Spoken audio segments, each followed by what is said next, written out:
Good night, everyone, and welcome to Alternate Views. I am Kemar Stuart, and I want to welcome you this Thursday afternoon, October 31st, 2024, as we take a step back and take an alternate view. So, welcome to this evening's program. I am your host, your fellow man. Tonight, our other loyal, friendly host will be with us tonight, unfortunately. So we look forward to having her on next week. So, Ramon, loyal patron host of Alternative Views. Welcome to Alternative Views, Ramon. Good night to you, sir. Hi, good How night. are you? I just want to make sure that the audio is good. You are loud and clear. Okay. I am getting a little feedback still. So just let me. Okay. You can hear me? Loud and clear. Beautiful. Still getting a little feedback. Let me see what I can do here.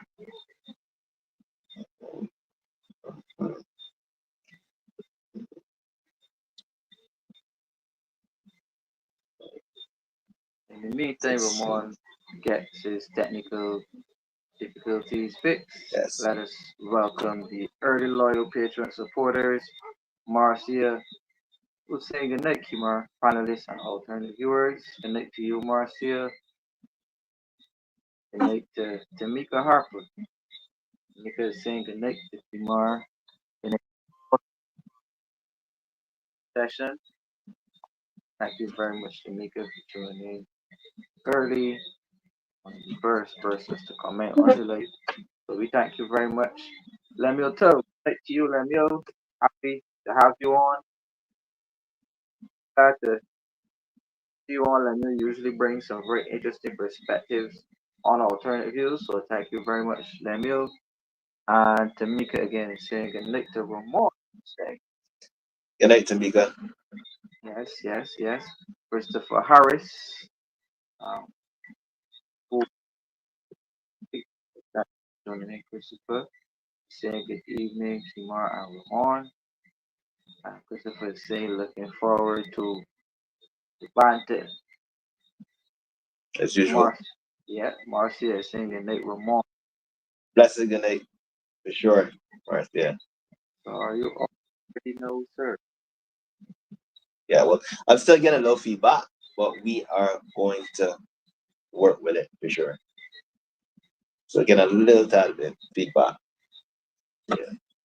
I don't know if you're hearing it from your side, but I'm still getting a little feedback. No worries. We can You're skate coming through. you're coming Get to through go. very clean on my end. Okay. Um Yeah. I think the others could hear you very clean as well. Good. Okay. But again, a little feedback in my own ears, so that's something we can do. We get to go. Get to go. Yeah, so tonight, sir, we are discussing the topic of affordable housing. Yes. Yes. How about before we go ahead and do that? Obviously, I always enjoy being late at first. I just want to thank the viewers as usual, taking out some time of their very hectic busy schedules to lend an ear, man, and obviously give their alternate views. Um, we look into a lot of different topics, and they are very engaging. So I just want to thank them. I thank them. I appreciate you guys for sure. Yeah. So thank you for lending your time to the program as usual. We Sure. learned a lot.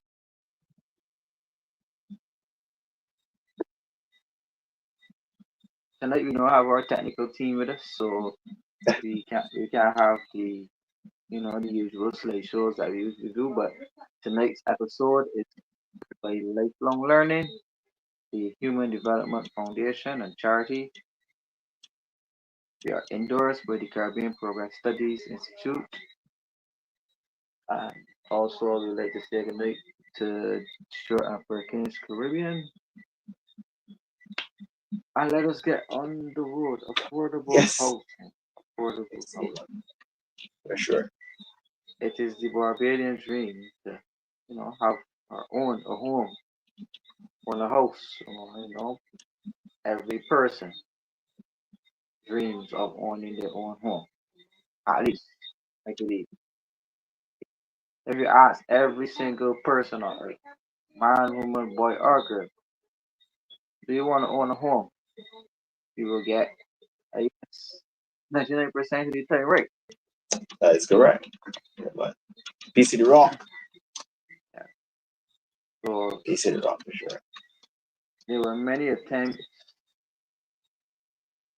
or there are many attempts by governments around the world to roll out housing programs or affordable. People, you know, need to have that requirement of their life met. No, we are in Barbados, so we will speak mainly to the Barbadian context, but this is a problem that plagues the entire world. Sheepdog may not be on yet, but in Ireland, massive problem, happening with housing and the shortage of housing, affordable housing that is for Irish residents. Like, in Barbados, we have the same problem. In Jamaica, we have the same problem.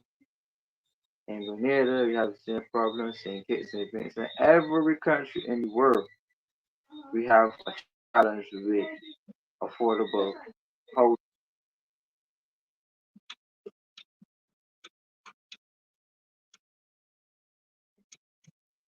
Like, every country in the world has a problem with affordable housing. One. Um, so tonight we want to look at these issues, the blockages, the bottlenecks, these things that stop us from gaining access to affordable. Bear in mind that we are a small open economy in Barbados.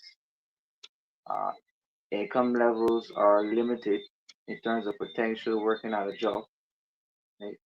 So more than likely, if you are to have a house in this day and age, the chances of you building that house from scratch with your money is less likely nowadays getting a mortgage from a financial institution. Right? So when you speak in access, and if you speak in mortgage road, how accessible are mortgages to the average public to be able to afford a home? Right? If we're not talking mortgage, if you look at the government housing, government housing completely subsidize the problem of the provision of affordable housing. Those are my initial thoughts on one discussion, and then we're gonna jump into you know some of the rhetoric on the paper that I would have shared earlier. Yeah, I mean, let me just say, I mean, my parents would have bought a piece of land for $10,000. You are. That was about what 30. I mean, it was about 30 something years ago. No, but I think it was about what 6,000 square feet, 5,000 square feet. That is impossible, impossible in this day and age.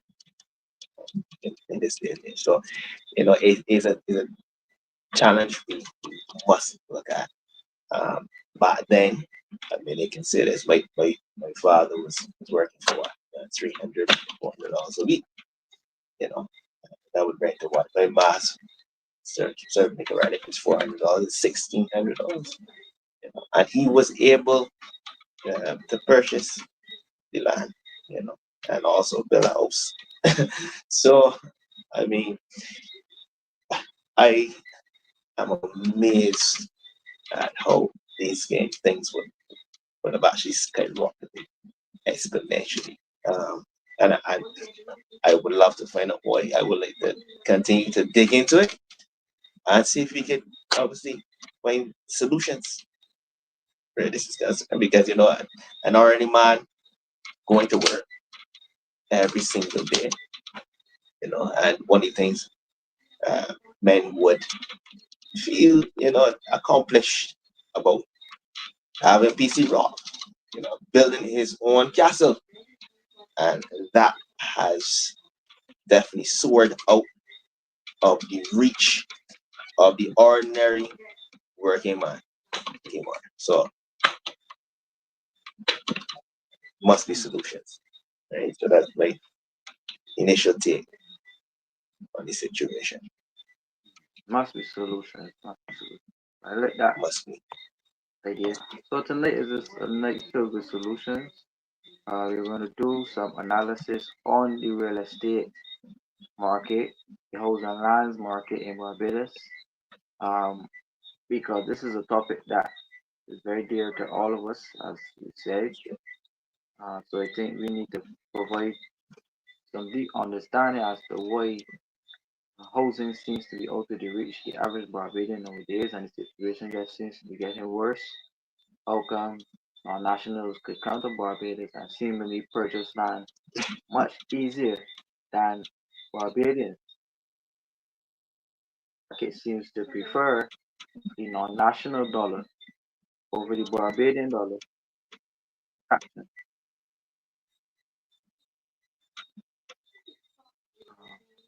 Yeah, so let us share the program. Let us like before we up at 58 persons. So let us not forget to like and share before we get deep into the discussion. So let's see Peter King on, and I see Dear Worrell. So good night to Dear Worrell, which puts me in mind. Good night to uh, everybody from the parish of St. John. Glad to have you all on here. Tyrone Nurse, so hoping to see you on. Oswald, everybody from Sergeant Street, good night to you.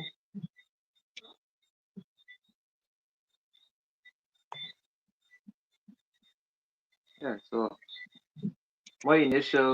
my second thought, sorry, Ramon, given your interjection for solution.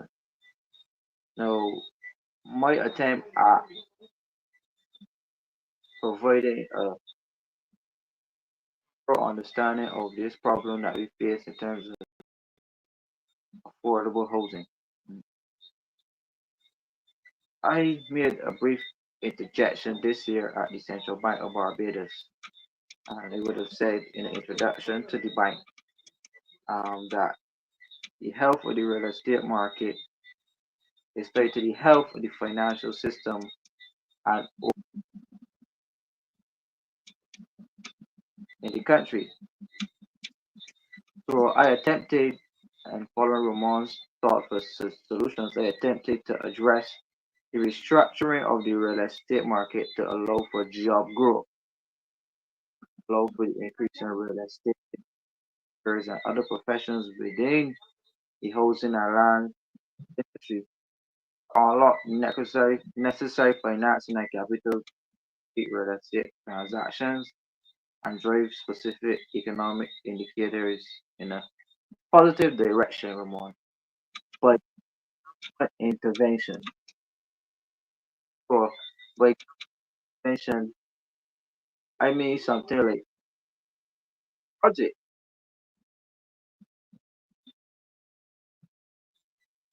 In state intervention, I mean something like the whole project. Like, so we can get to the whole project tonight, but Yeah, let's say yeah, that the whole we definitely project get that. was a good, it was a good thought or a good idea that has gone together, right? So by state intervention, with the government intervening into the market and providing housing solutions, it is a good idea that will allow job growth and the unlocking the necessary capital to compensate transactions, driving economic indicators in a positive way, while solving the problem, the social problem of affordable housing, again via state intervention. The real estate market in Barbados, although it lacks dual capacity to earn both dollars and Barbados, we said before. So, in speaking US dollars, this speaks to the purchase of property by national. So, therefore, the transfer of US dollars into Barbados get real estate transactions is a direct benefit of that. Right? So, when you look at the overall trend, right, and the prices of houses, Ramon, that's what it comes down to. How much do you have to pay out of your to say that this house is yours as a Barbadian? Right? And if you study the statistics year after year after year, you will see the trend doing like this, going up and up and up, and becoming more and more expensive for you to say that this house, and this piece of the house, this piece of rock or Barbadian, price tag has gone up and up and up and up, but your salary has not gone up to reflect, you know, the ability to afford that. You got that right. When it was going to school, the teachers made it seem so easy and seamless. You go to school, you learn, you get a house, you get a car. They made it seem so easy, so easy, right? And then reality slaps you in the face, and you realize, you know what, this is much more than what the teacher talked about, for sure, by far.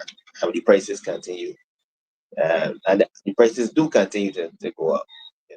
It can be easy looking at, I would say, $500,000 for a one, two. I mean, one would be stretching it for sure. I'm hoping, but you never really know what the price is going up. And I think one of the things, but one of the questions you must ask. I mean, the prices do correlate with the market trend. With the non-nationals, the people who have the people who have the money to buy these houses from overseas. Um, that is a factor that sends up the price as well too. That's the question. Repeat the question again.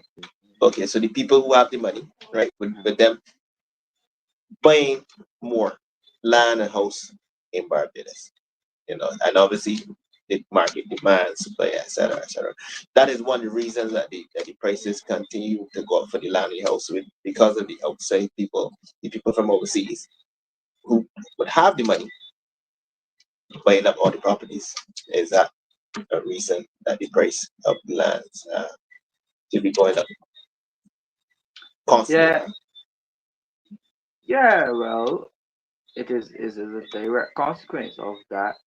Um, Previously in the history of Barbados, in 1994, former Prime Minister Ornafa would have passed a piece of legislation called the IADB Investment Sector Bill, which allowed basically the sale of plantation lands and a lot of other lands, open up the sale of these lands to the international market, right? So that's how you got the emergence of a lot of these new golf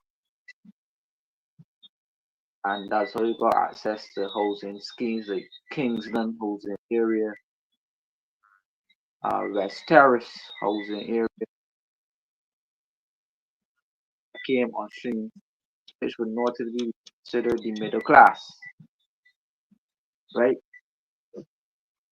Projects to these new middle class communities, these mainly black middle class communities, these people got access to these housing lands through mortgage, right? Work and mortgage. So when the the big came in, still remember they have the stronger dollar, which is the dollar, Right. and Barbados lands were fairly cheap. So under that administration, they basically rezoned the land policies of Barbados, right? Right. And freed up a lot of lands for Yes. development and investment, and therefore these large billionaires were able to buy up a lot of beach lands and buy up, right? While they were offering the middle class, right? So you see it, you see how the effect is. One, you had Barbadians buying up lands through mortgages.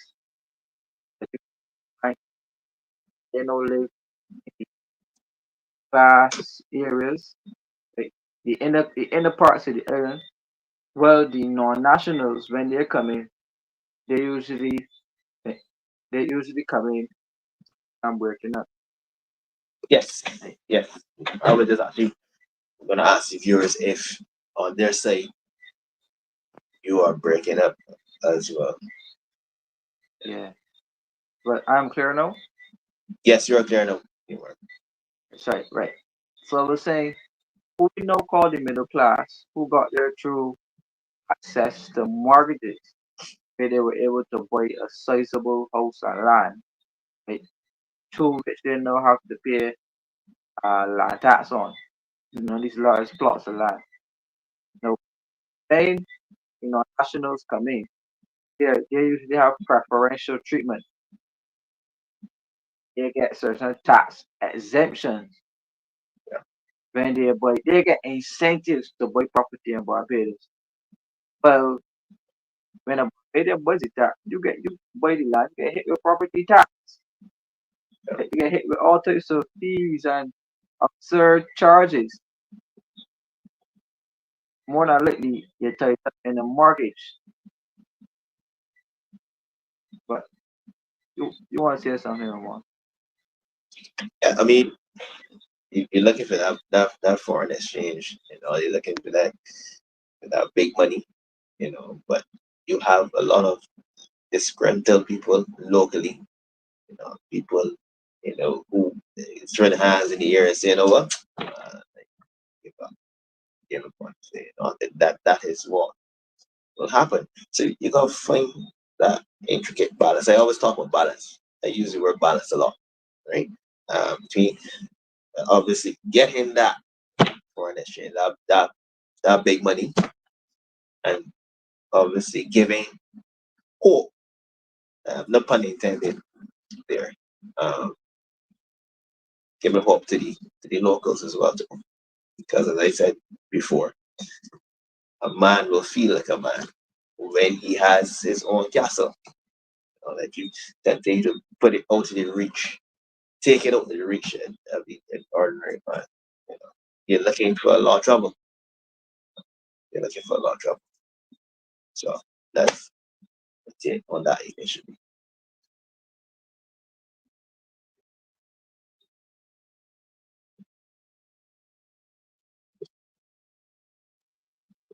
Yeah. Is my audio still playing? Um, let me see I here. I'm trying to ensure that it's playing now. Yeah, it's Um, fine, no Kemar. yeah. You might have to go ahead, continue to talk, and then Yeah, I'll be the better judge of that. I'll be in a yeah, better position to say. yeah. But I wanted to Okay. go backward to a particular point, and I want to reinforce that point about classes, different classes of Barbadian. The housing policy of a government and the economic policies of a government transcend you into a class. So you are labeled middle class if you live in a particular neighborhood, right? That's correct. So we don't necessarily single out people's neighborhood. Clear middle class neighborhoods that as you live in St. James, West Terrace in St. James, Claremont Heights and the middle class areas. These persons actually have higher level of income, which means that they are more in the managerial pay to pay. Because you have to be working for a certain amount of living in certain districts in Kimar, you're Barbados. sorry, you're still cutting out a lot. Wait, whoa. Um,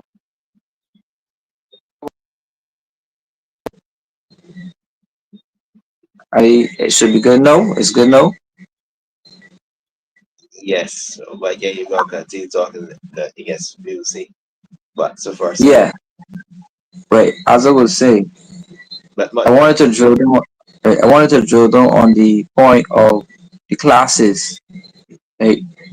And how you get into different classes, and how you're labeled as middle class, and look at how government's housing and economic policy wraps people into this ideology of being middle class. Right? Now, to live in certain districts in Barbados, again, like the Heights and Terraces, West Terrace, Husbands, um, uh, St. Silas Heights, couple in St. Some not coming to mind right now, but there are a lot more middle Fort class George neighborhoods. Heights, Fort yeah, George Heights, that does a little. yeah, that's kind of going up the ladder. That's correct. Yeah, yeah. Let me help you that. So That's to correct. live, to live in these districts, right, you have to be earning a certain level of income to afford living in these districts, right? More than likely, you have to be working for more than $1,000 a week, comfortable, right? Comfortable, which means that you're more than likely a professional person, like a doctor, lawyer, accountant, person with a first degree, up to a master's degree, PhD. So we're looking at the average, university graduate, or we would say the average person with an inheritance, or something along those lines, on the levels of income. So quite a few persons went to university, graduated. You were speaking about persons now from the 70s, from the 60s, the 70s, the 80s.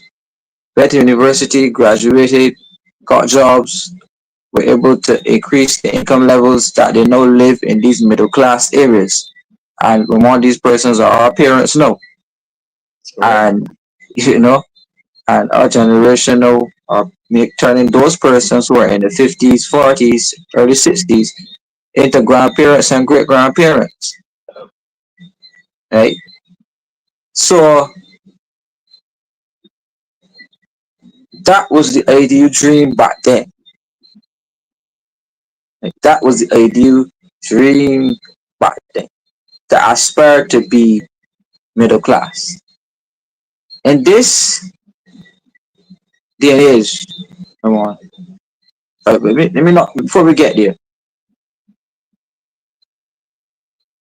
Housing had to be affordable to a point back then for our parents to get into access to these areas. Right? So there had to be that window. Now, many of our parents also built houses on piece. So they would build the bottom part first, and then they would build the second floor first, to the end up with a mansion,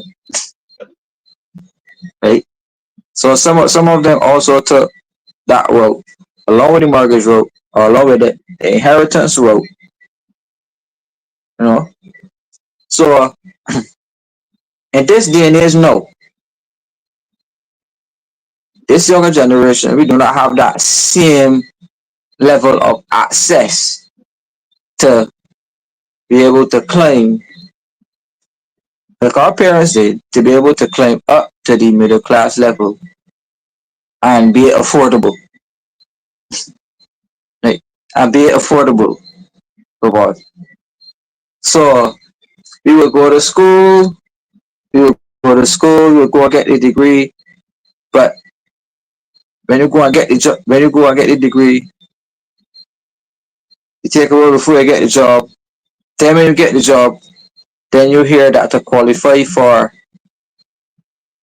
the basic mortgage, because the average house nowadays starting price, Ramon, is like $290,000 for the smallest pad. Starting for the smallest pad, Around that price. Correct. right? That's a But big our jump from parents, 10,000 back then. but some of the middle class in Barbadians own houses 700 today. The value of these houses today Yeah, is like 750,000. Some are valued a million, some are valued half million. Obviously, they were not valued that much in the 70s, in the 80s, and the 90s. yeah, Right?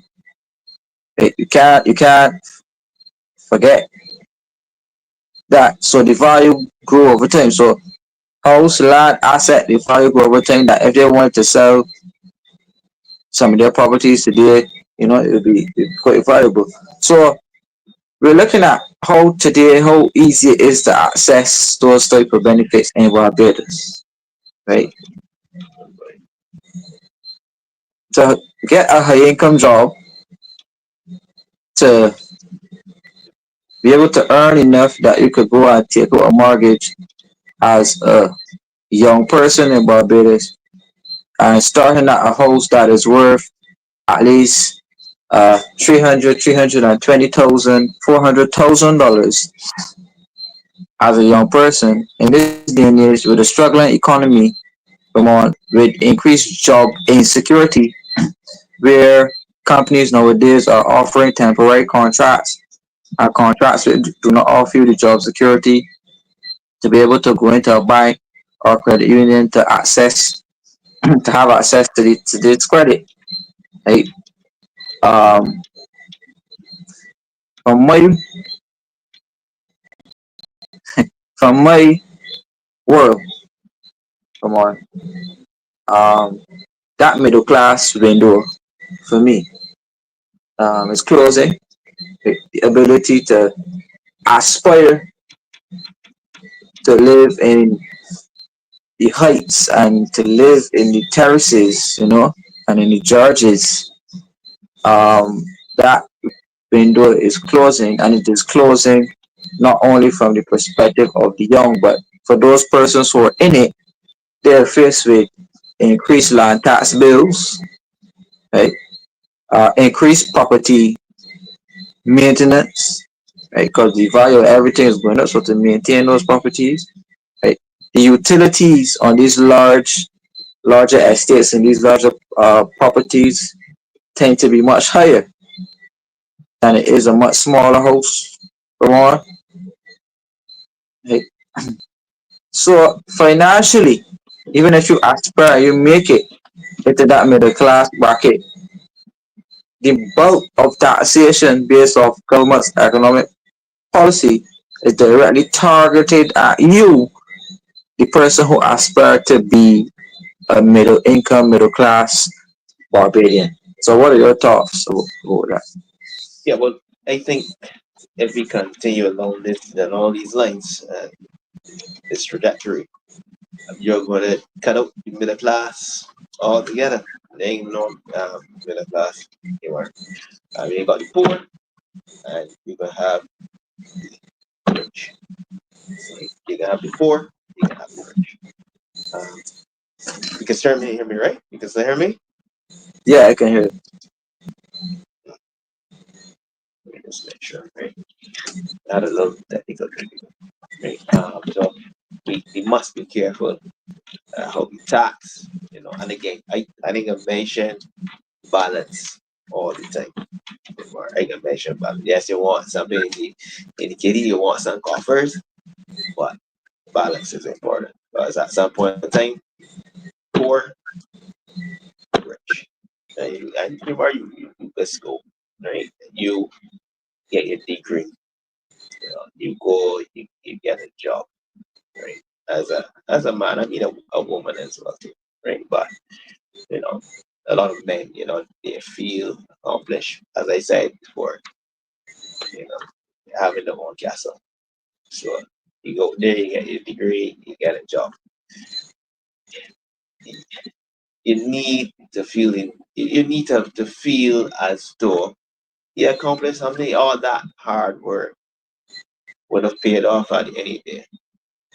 But uh, making things so difficult now to afford. And we can go into the process as well too, because that's another challenge as well too, right? But we can go into that to the actual process, getting the mortgage, well, getting approved for the mortgage, and then the full process. We can go into that. How much challenges that can be.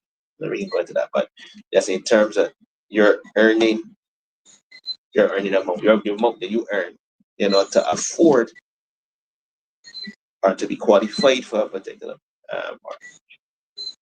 it is alarming, alarming, alarming. There's no looking for that. Because you can bite the bullet and you can say, what, I eat sardines and biscuits for the rest of the month and pay this mortgage. Right? You can do that as well too, but I know you don't want to do that. You don't want to do that, right? You want to be comfortable with having to obviously pay the mortgage and try to get the land, the house sorted out, right? You don't want to be eating sardines and biscuits and tuna biscuits. And nothing wrong with sardines and biscuits, tuna biscuits. I ain't saying that, but you know, your options in terms of food will be limited because of While you're sticking how a bit. strange. I sticking a bit. Yeah. Go on, oh, Okay, go you on. can hear me. You can hear me now. Yeah. Right, right, right. Your options can be limited. Keep our viewers not about it. So government must be careful the amount of taxes and so forth. How difficult in terms of money. No, not the process. Right, talk about in terms of money. We can get to the process in terms of um, dollars and cents, the amount of taxes and so forth. Uh, these transactions can,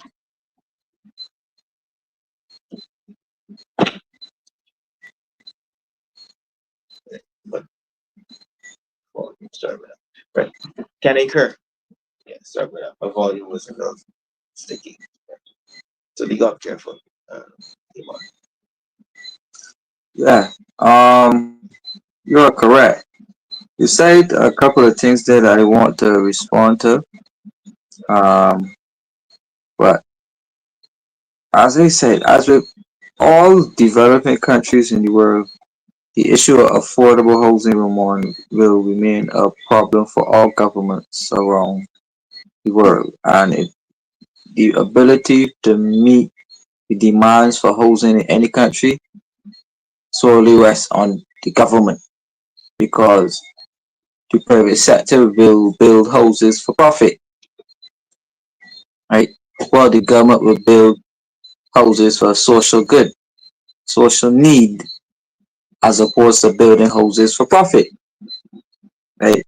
So if you put a private entity to build government houses, obviously the private entity will be looking for a return on their investment, right? So public-private partnerships between government and private entities, like again the whole project was awarded in contract to a local contractor in Barbados. We all know what happened with the whole project in the sense that the government followed up by going ahead to build on the lands at Pool and St. John without having the requisite title deeds for the land at Pool and St. John. And the contractor went ahead and started the project. Uh, he didn't go ahead on his own, by the way, because monies were disbursed from the housing credit fund at the central bank, $60 million worth into the whole project. Again, and this money went straight into the private sector. It was not a government entity that carried out the construction on the houses. So again, a wastage of tax money, right? But I am looking at the fact here, Ramon, that in addition to Barbados being a colony and all of the best land were traditionally being held by the colonizers and the offspring of the colonizers, as I said, in 1994, when former Prime Minister Owen Arthur passed that investment sector bill from the ADB, which unlocked Barbados' real estate sector for massive influxes of foreign direct investment, right? We saw the emergence of all of these hotel brands and stuff on the west coast and the south coast. Um, that drove up the price substantially of what was once cheap plantation land. So somebody on the live spoke about the Tenantry Freehold Purchase Act. Uh, I would like to say that I don't know if you know or if you are familiar with that piece of legislation, Ramon, but the Tenantry Freehold Purchase Act for me is the one of the most revolutionary pieces of legislation as it relates to housing and lands in Barbados. Um, Despite the fact that it was passed on the BLP though, this was the strength for Tom Adams, former Prime Minister Tom Adams, and the Tenantry Freeholds Purchase Act Ramon allowed uh, Barbadians to purchase like subdivided plantation lands at 10 cents a square foot, which led to many people around, even where you're from in Black Rock. Like Black Rock was a plantation, and Black Rock sold out a lot of property under this same piece of legislation, Ramon. So the Black Rock community was developed under, you know, under this piece of legislation. So I am saying that we need to see types of legislation like this again, right? Where it allows people, average Barbadians who may not have the wherewithal to go and take out a mortgage, right? Because we see that even the average public servant, they can't even qualify for the mortgage based on these new regulations set up by the banks and the credit unions, right? So unless you are a high level manager or supervisor or somebody working for a higher income, your chances of getting a mortgage is very slim.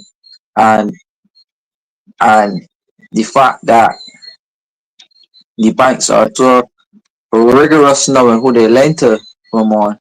The possibility of even owning the smallest piece of the rock is dwindling and dwindling and dwindling.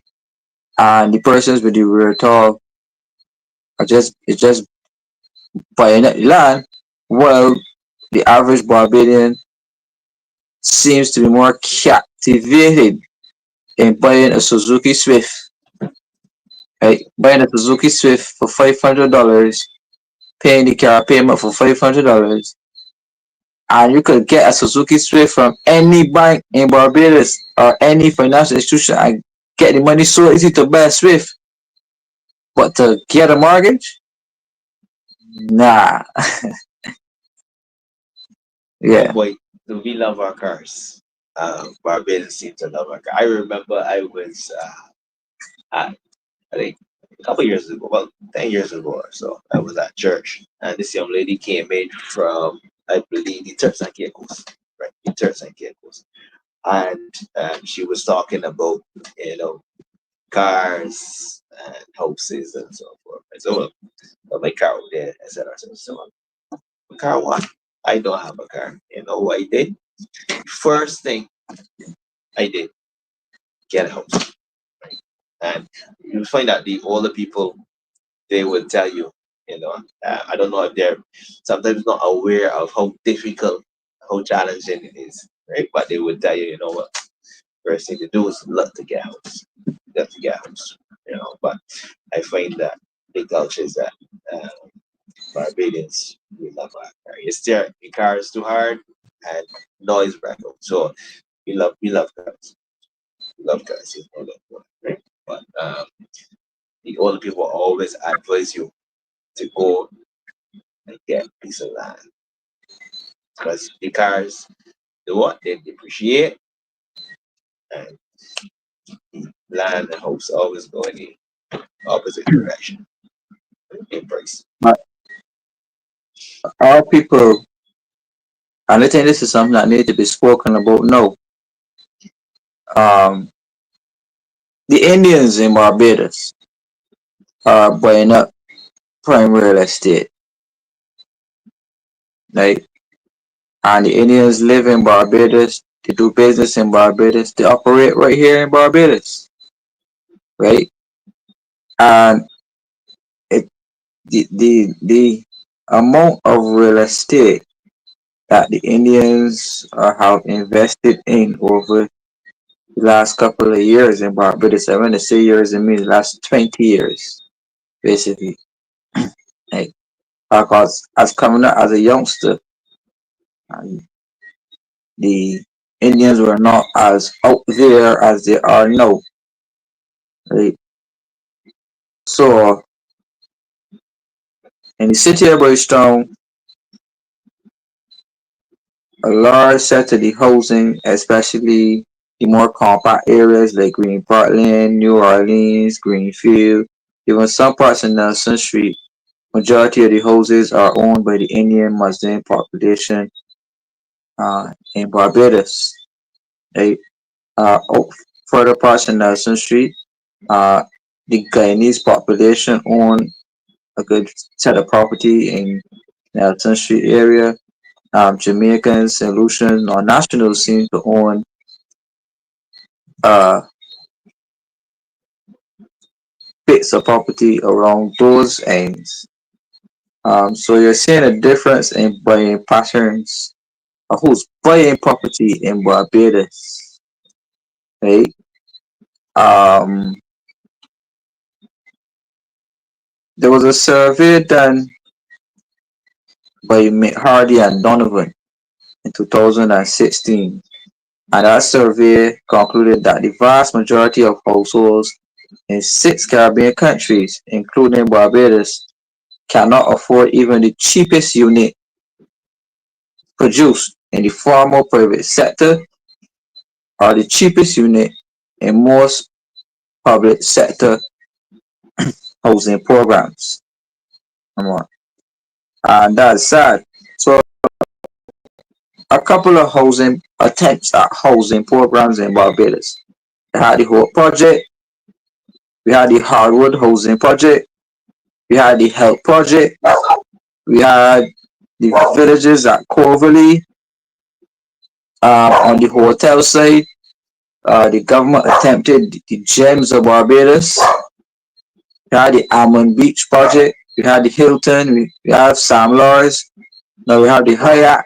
We had Yates Hill. And for the more commercial aspects, you got Sherburne Conference Center.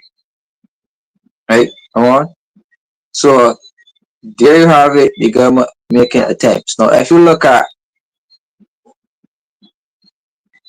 the residential side, which is was mainly in demand for majority of the population, what project failure? Hardwood housing project, Ramon, another failure.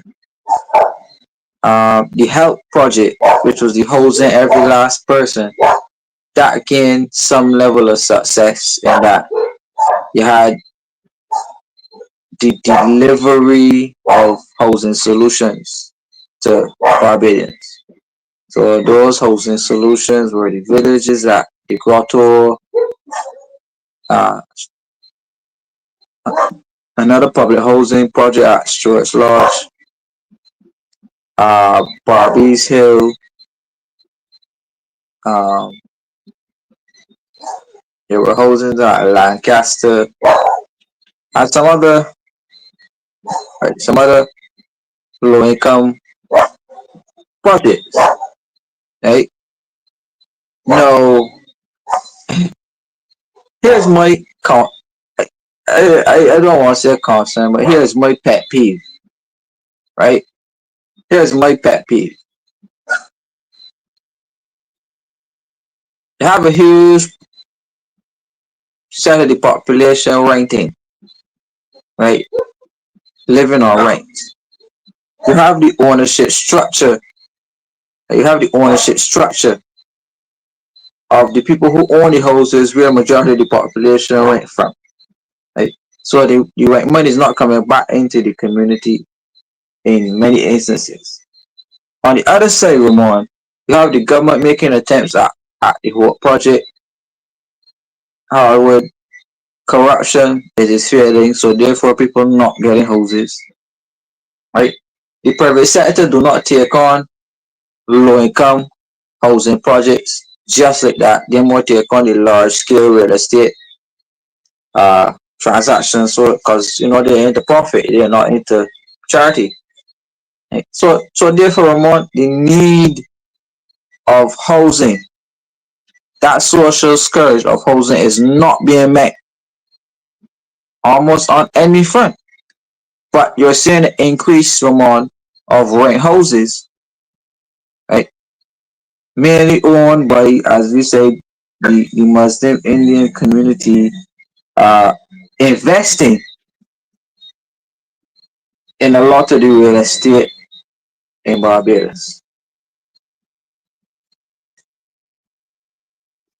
So But any the thing thoughts? about yeah, not a problem. The thing about the Indians, they, but based on my knowledge, they have a fairly firm hand on a lot of the properties, as you mentioned, right? A fairly firm hand because they believe strongly in building generational wealth, right?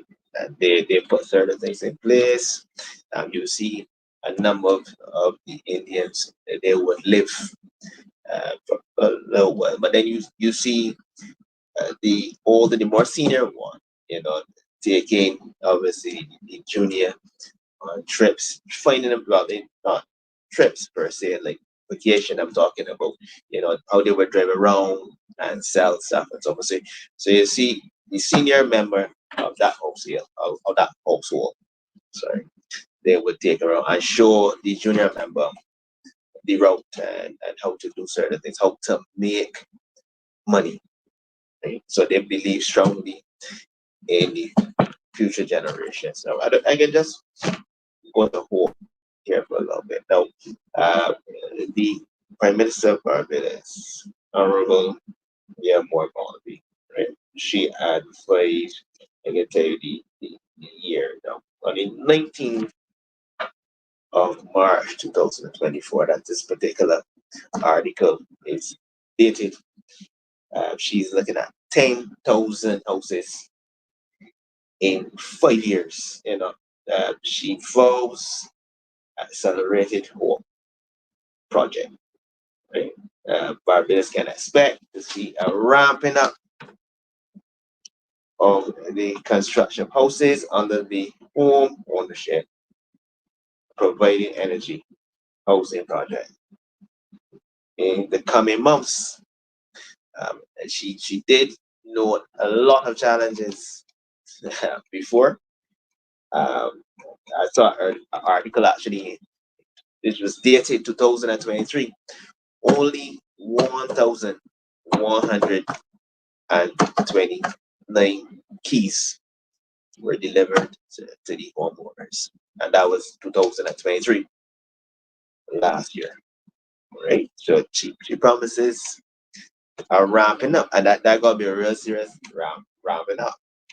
A real serious ramping up. Um, in terms of the article on we go and pointed out and that 1,119 houses were built and delivered to homeowners through the home project. The PM stressed what we did in 2 years must now be doing in 1 year, and therefore it is not beyond our reach. But we need to be able to make it happen. Again, she then made note of the problems and the challenges that they face. Right? We have had some problems with hope, and the structure and the systems were not sufficient. And we are now in the process of completing those systems and the employment of persons necessary so that we can roll out an industrial scale in terms of procurement, in terms of surveying, in terms of construction, in terms of every aspect of getting the house up and running.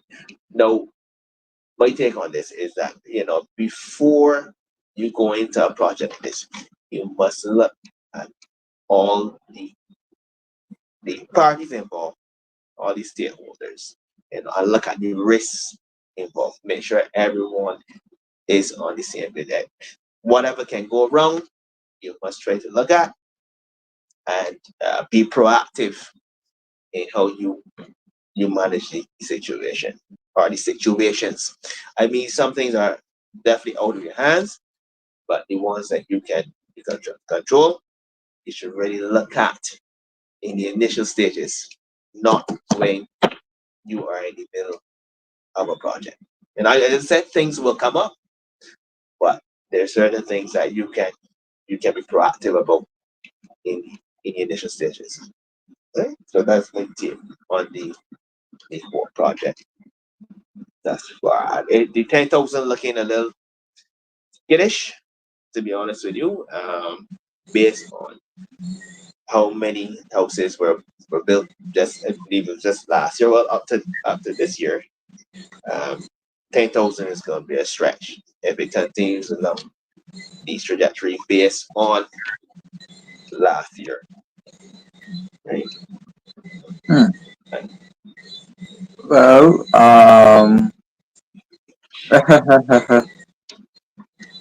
let me just say this: 10,000 houses in Barbados will not happen. Let me just say that. Second thing is second. Uh, oh, wait, that will not happen. That's a pipe dream. Um, I don't know if you know, but I am actually the person who did all of the economic research and analysis on the whole project in a way it was explained to the public, and we would have launched that on the Marcia Week show, and we provided slides, times, dates, persons, positions, and we gave an entire expose on the whole project. So therefore, the Prime Minister did not need to go and hire somebody else to do an investigation on Hope because I did all of the investigation on Hope. I presented it publicly and for free.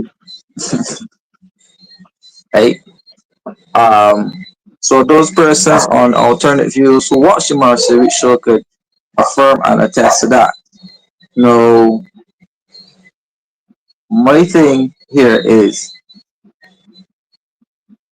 the people still don't have access to housing. Right? People still don't have access. So they made attempts in trying to bring the Chinese houses, like the steel frame houses. So the persons who were impacted by the Hurricane Elsa and the storm or what, they were supposed to move into these steel frame houses. Now, notwithstanding the persons need help, but what about working average taxpayers who go to work every day, pay taxes? Um, what about them? Are they law-abiding, upright citizens? What about them? What about their opportunities to move into a house? Right? So it seems as though governments only want to rush forward to implement a housing solution when it is some type of disaster or something. Some type of reason to splurge money, basically. So a hurricane hit. Oh, well, there's the opportunity now to run in and splurge some money on repairing houses, roofs, or splurge some money and doing the minor things. But what about a structured housing program for Barbados? And not just Barbados, because Dominica has the same issue that we have. Right? All the Caribbean countries have the same issue that we have. So is it a government problem? Right? Are we looking to government to provide housing solutions? Is that a pipe dream? Can the government really provide the solutions that we need, Ramon? Or is it that corruption always gets in the way of good projects? Because as I said, the whole project as it was conceived was a good idea. Hardwood housing was a good idea, but then corruption got the best of the participants. Right. So over to you. Oh, yeah, unfortunately, you can get some on the table. You can get a lot of on the table transactions, right? What really and truly, what should not happen. It really should not happen, to be honest with you, right? But I guess human nature, someone seeing a huge, and this is no excuse for it, I'm just saying, based on human nature, somebody seeing a big payday, payday with the authorize this particular project, let me take a little piece off right? But we gotta be careful. We gotta careful and be careful as well in terms of frustrating the ordinary patient, the fella who is law abiding, as you mentioned, right? Because I can tell you now, and this is no excuse again. Let me make this extremely clear. There's no excuse again for violence or anything, but that law abiding person becomes so frustrated, that become a felon, because of the frustration. And again, there's no excuse for it, but we must be careful how much we frustrate the fella that is continuously doing the right thing, going to work, paying his taxes, and he can get a piece of land, a piece of the rock. He can't get a house, right? So we got to be careful. And I mean, and I endorse, the government stepping in, and coming up with all of these projects. However, I don't just want it in theory being good in theory, but at some point in time, you know, getting practical as well too, you know. But that would cause a lot of checks and balances, and there must be a guarding the guard.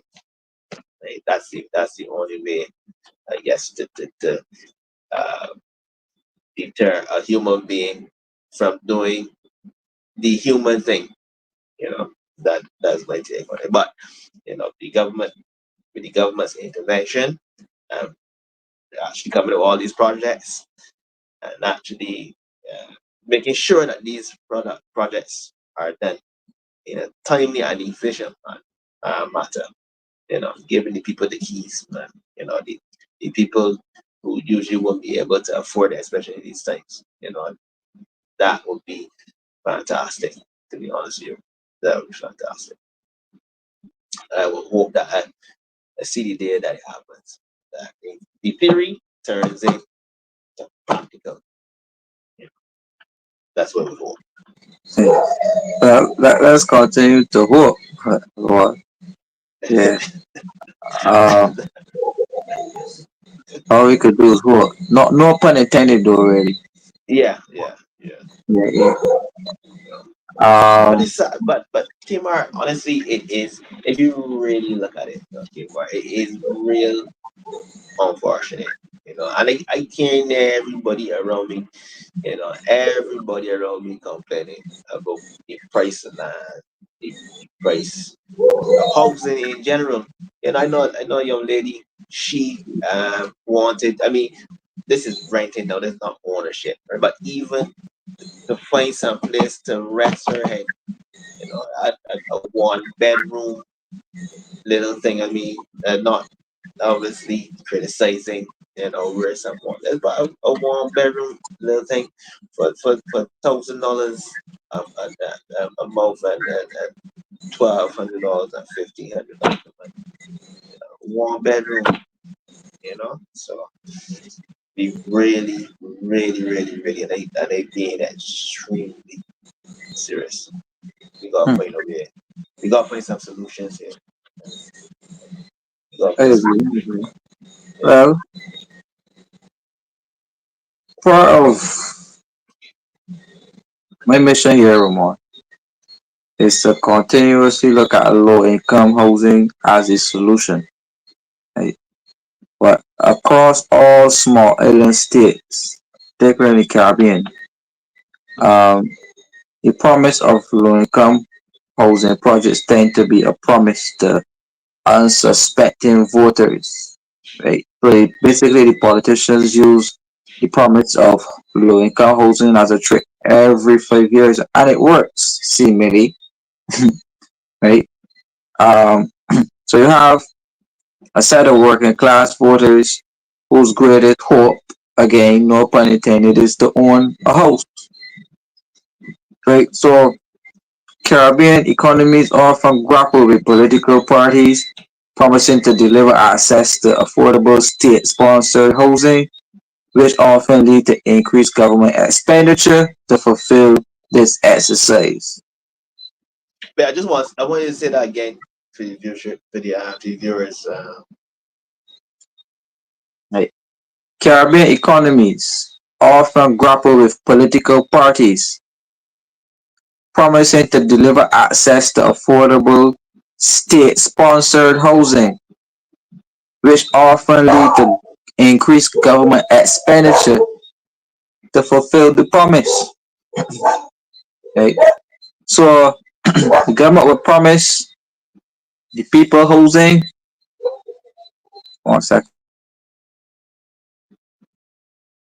Right? The government will promise people housing, but to build these houses costs money. Right? So again, the government would use the promise of housing to the people. So let's make it current. The BLP promised us hope. They came, the money gone, corruption, but still not the whole houses available for us to move in. If you get what the point I'm trying to make, right? So Constantly across the Caribbean, government after government, party after party, don't matter which party get in. Access to housing, access to housing. Election came in, election promise, and then after they're none of better. Right? So the issue of access to housing is still there. The need for the people is still there. So political parties promise housing programs, but they come and they steal the money and the houses don't get it off the ground. Right? So you made the point, Ramon, about Barbados attempting to deliver 10,000 houses. So how could a country under IMF program deliver 10,000 houses? Right? An IMF program is an expenditure cutting exercise. So hence the reason why the private sector has to be involved in state interventions. Right? Again, using the word project again, public-private partnership between the private sector and the government. Right? Across the Caribbean, Ramon, the government of Dominica rolled out a policy to build 5,000 climate resilient houses as part of Dominica's housing recovery project. Right? And it was included in the manifesto of the 2019 Dominica election, right? Which was similar to the election gimmick in Barbados, in which the BLP promises 10,000 houses. So here's the point coming back again. They did it in Dominica and they did it in Barbados. Like I could assure you that Dominica has not met the target of building 5,000 houses since 2019. Right?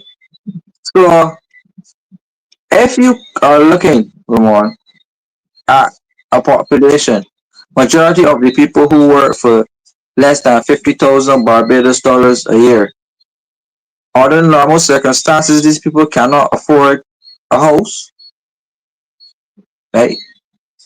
Under $50,000 a year. Most people in Barbados work for under $50,000 a year, right? And only a government has the financial capacity to be able to subsidize offering a housing solution to majority of the population who work for less than $50,000 a year, right? But remember, when we are in the IMF program, so really actually how much subsidizing or how much weight the government could pull in trying to deliver a structured housing program. So that means that somebody's over promising and telling lies then. So, because you agree with me or you disagree? Yeah, I agree. Uh, Sounds political. Uh, as you mentioned, all governments seem to do it, but we gotta stop playing around with people's livelihoods. You know, I can tell you that. And I will continue to repeat and say, a man wants to build his castle and builds more. Man, he builds his own castle and he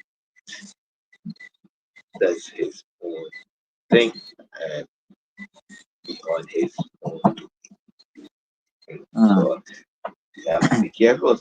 That wrong election. You mentioned manifesto. Manifesto, but you think about it, you talk manifesto, for well that it's going to be challenging. It's going to be sometimes impossible to deliver. know, Really and truly, people who hear to your word.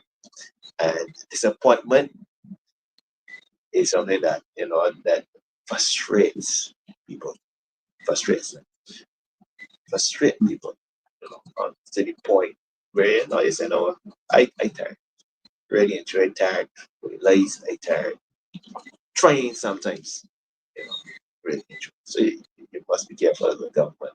And the thing was, I say, you know, it can't deliver. But you say because everyone getting hit, and no matter what party it is, you mm. gotta be careful, real careful. Well, come on. I think we are past the point now of being careful. Um, right now, Ramon, all four construction sites of the whole project are abandoned, and we are facing an investigation into the whole project right now for possible corruption. Like, so you can't be careful now.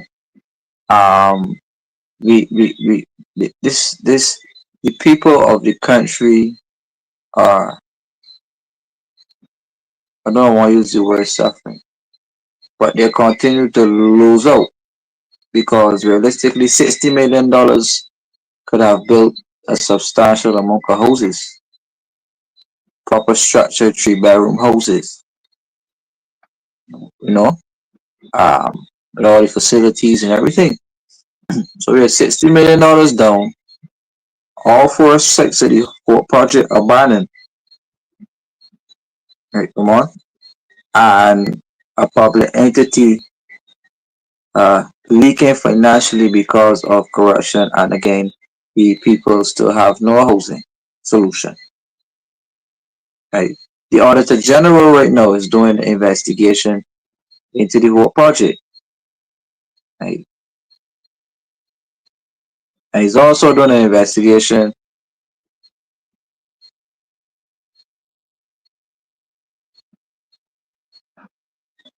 Right. He's also doing an investigation into the Chinese steel frame houses again, where more corruption has gone on. Uh, Videos circulated with the Chinese houses all in bush and grass and everything. More financial resources are leaking out of the country because we have to pay the Chinese for these things, and still no investigation, or we should no no want to say investigation, but no satisfaction is being given to the people of Barbados surrounding how housing is being treated.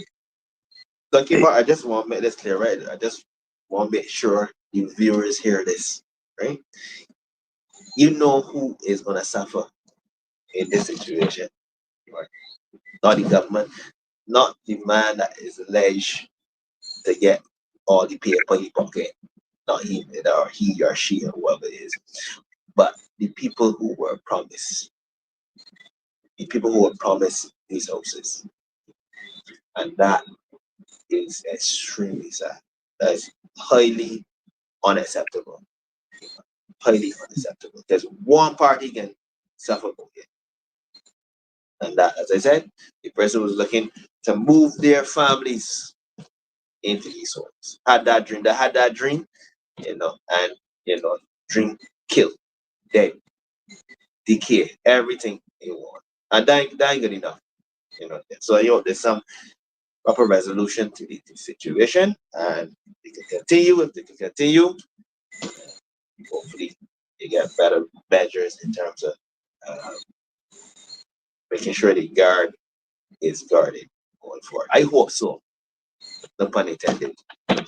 Once hmm. again. But here are these figures, someone.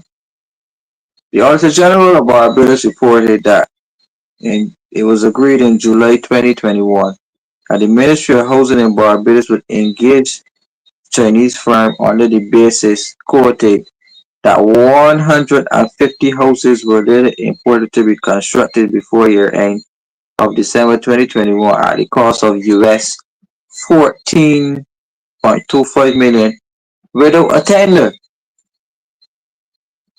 right?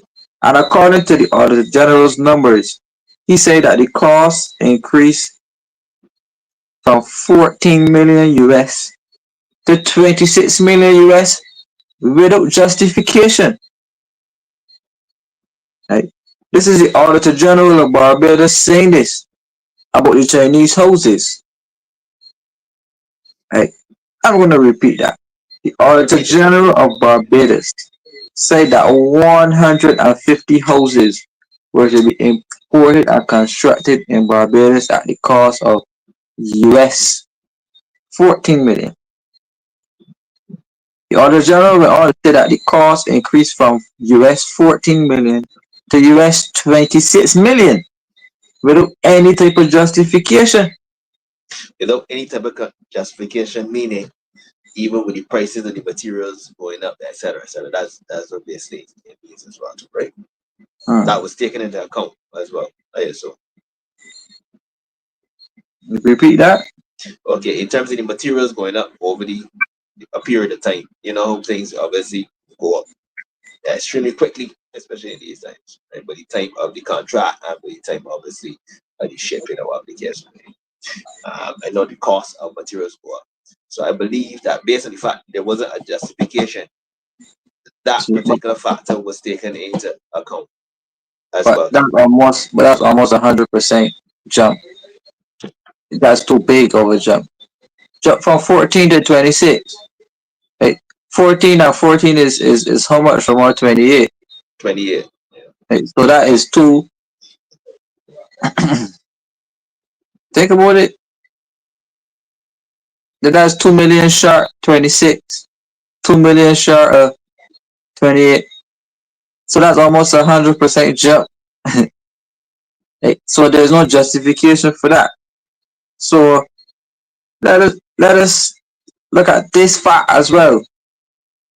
Because we're on alternate views tonight and we're looking at the topic of access to affordable housing. And after this program, all of the alternate viewers should be able to have an alternate view as to why the housing situation and why the housing market in Barbados is the way it is in 2024. Right? Let's look at the way how housing was handled in Parliament, Ramon. Right? So the estimates when all of the ministers are to be called into Parliament, right, are to be called into Parliament to face questions from other ministers. Right? In this year's budget, in this year's budget, the Ministry of Housing was blocked from coming into the realms of Parliament to prevent him from facing questions. Right? To prevent him from facing questions. So therefore, questions about the whole project, right? Questions about the whole project could not be put forward to the head policy maker in the Ministry of Housing of Barbados. Questions for the Chinese steel houses could not be put to the minister responsible for housing in Barbados because the parliamentary majority of the governing administration allows the administration to abuse its power and shielding scrutiny from specific policymakers. Any thoughts on that from you, Ramon? That's gross, to be honest with you. With so many things going on, so many questions to be asked, that is ridiculous, right? Hmm. Ridiculous. And I can say this again, and this is my main pet peeve here, right?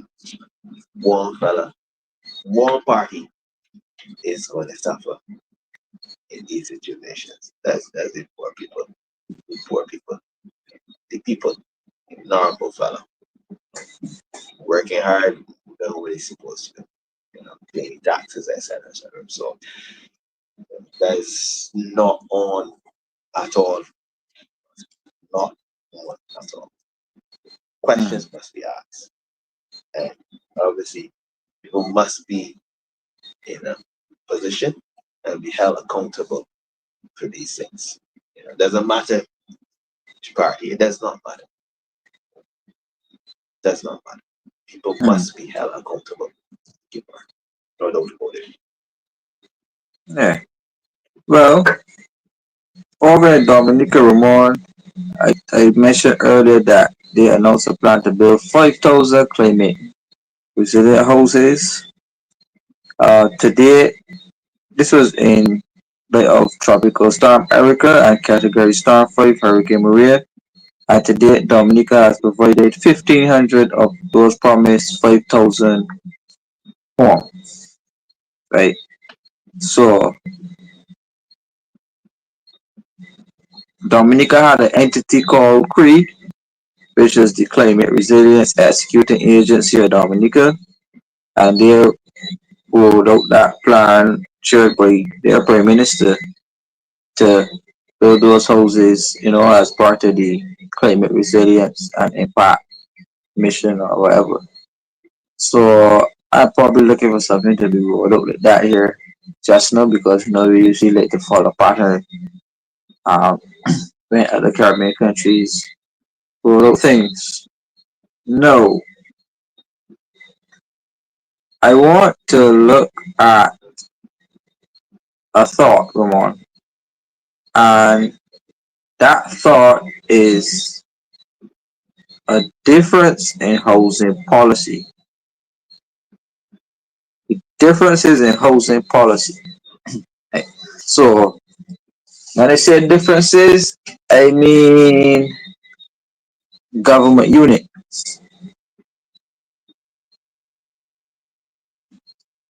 Right? Square Four is asking what did they say that somebody was blocked from going into parliament for asking questions.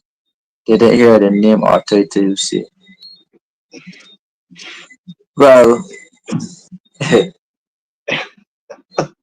all of the ministers are required to come and sit in the well of parliament, and other ministers, along with the public servants, and other ministers will usually ask them questions on their specific ministry.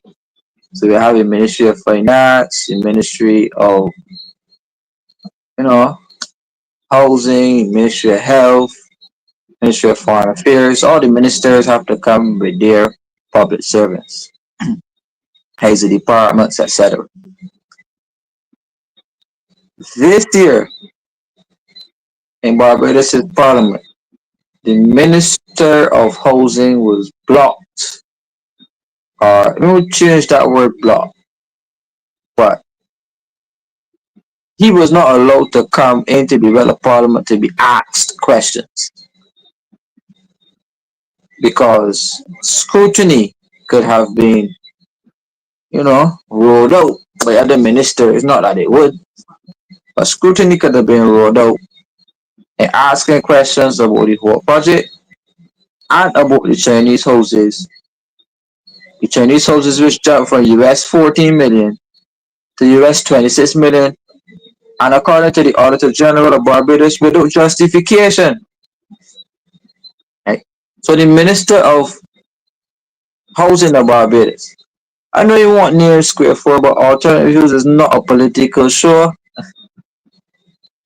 So, we don't want to delve into political punches tonight. Come on. No political punches tonight. No, we do tend to vary sometimes, but keeping it purely economics and analysis.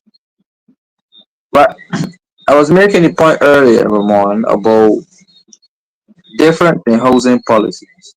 Now, in your own estimation, you've seen an emergence in Barbados for, and this is the government, for hotels, that those type of development, right? You've seen a drive for more condominiums, right? You're seeing a push for more commercial type real estate, Ramon, than you're seeing low income housing projects. So when I say low income housing projects, I'm talking about housing units. So in Deacons, you had Deacons housing area, right? In the city, you got the Kensington Lodge housing area. In the Plain, you got the Plain housing area. You got the Grotto, right? Again, Stuart's Lodge Country Park Towers, those type of housing units, right? How many projects did this particular administration embark on as it relates to high-rise housing units?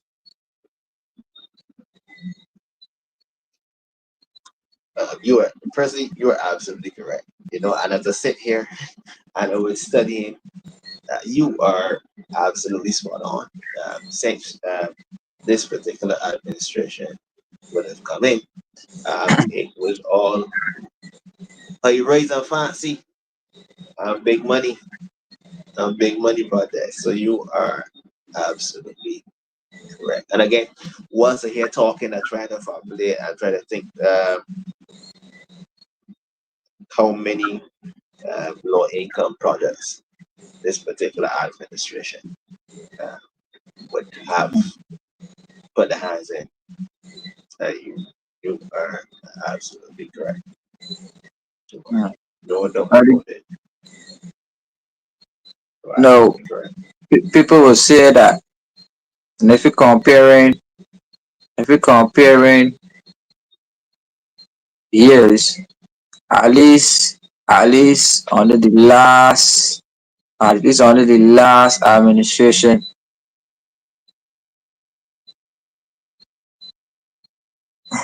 uh, under the last administration, we saw the Grotto, Lancaster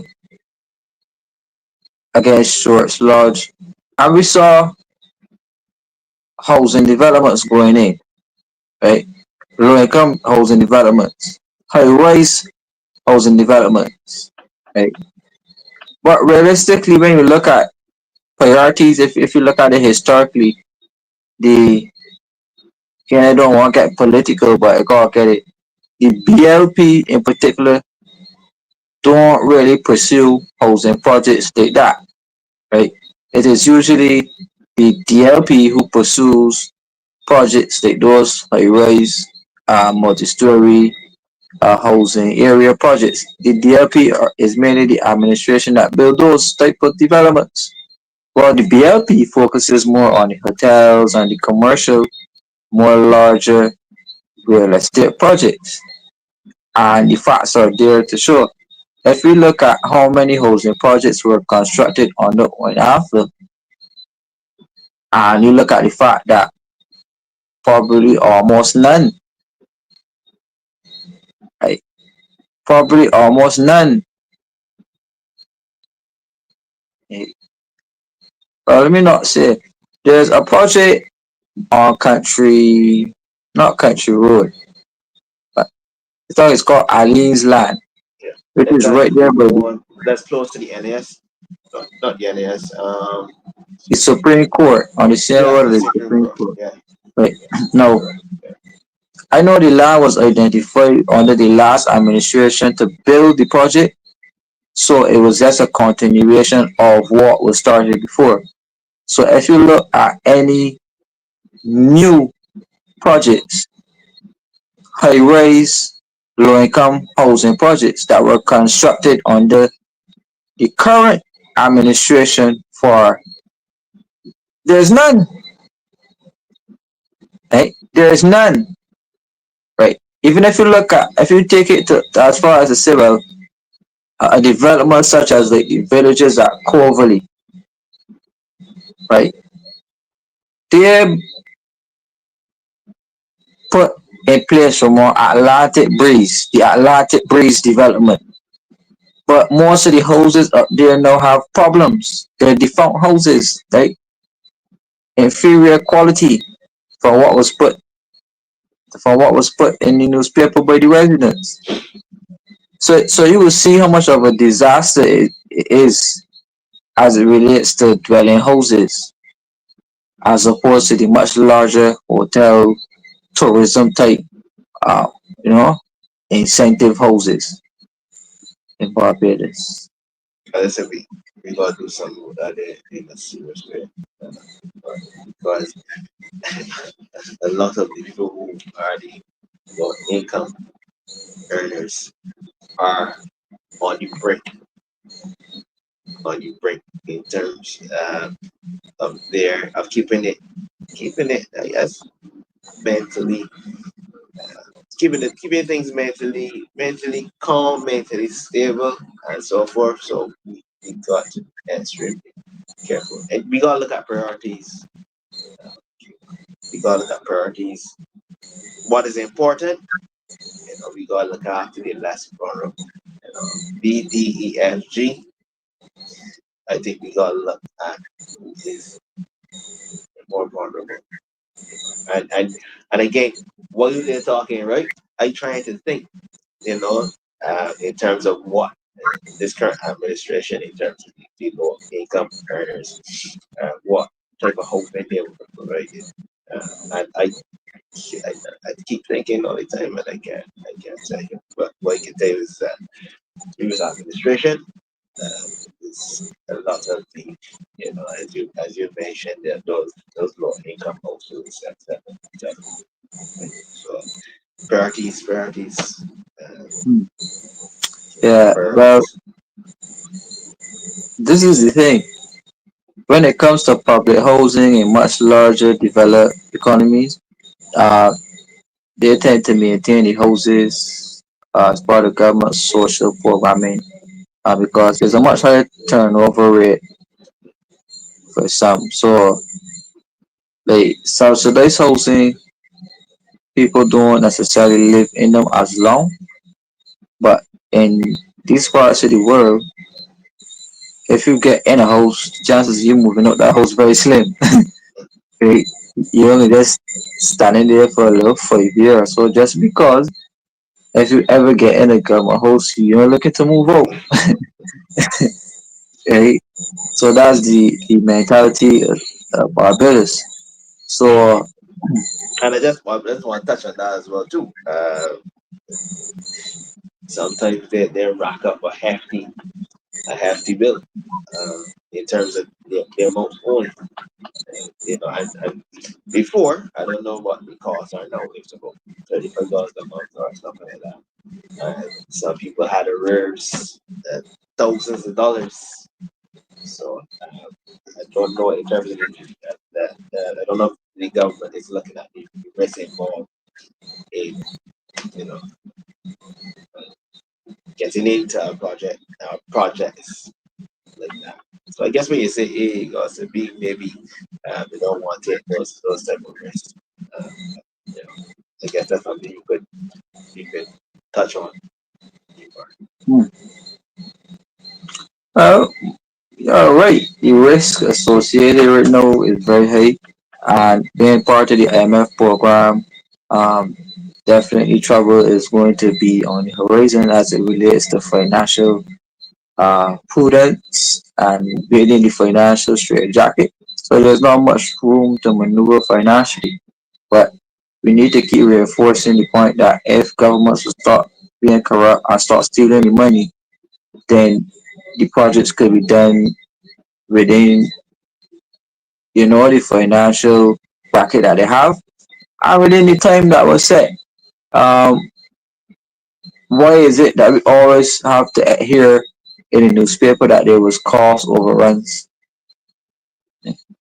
When the government changed from the Onafa government in 2008 to the David Thompson government, it was announced that the government spent $750 million on cost overruns on all projects.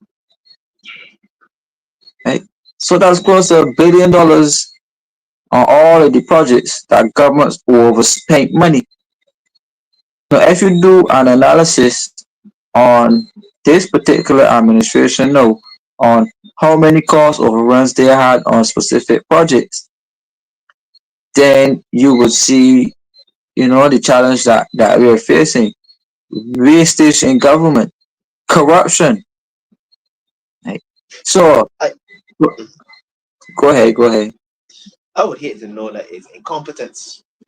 To be honest with you, me constantly that it all the time. Someone is being incompetent. I don't think so. No, I don't think so. No, Kemar. I don't think it's a situation where the mask was a mask, etc., etc. I really think somebody uh, digging in there, put it like something in the pocket. But everything about it is the people who are alleged or the people who are in a position uh, to take some coffers out and put it in the bucket. These are people. Some of them are well off already, well off already, you know. So, so I'm a little, sorry, but I had a little accident there. So I'm a little disheartened when I hear about overruns and these types of things and corruption, because I think that it is really a lot of greed now. Um, Kemar, lot, and one party can suffer. I keep saying so. I ain't gonna stop saying so.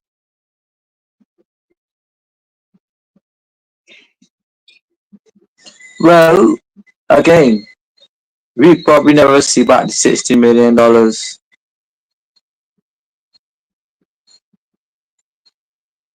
Like, we probably never see back the $60 million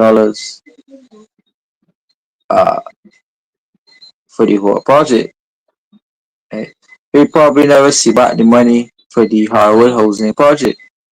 We probably never see back the money for the Four Seasons project. Right? So we're seeing all of these different attempts at real estate projects. Right? Even with the fiasco with the Albarak building, right? Here you have the government entering into commercial real estate and still overpaying Albarak for a building. Get it? So I am saying, right?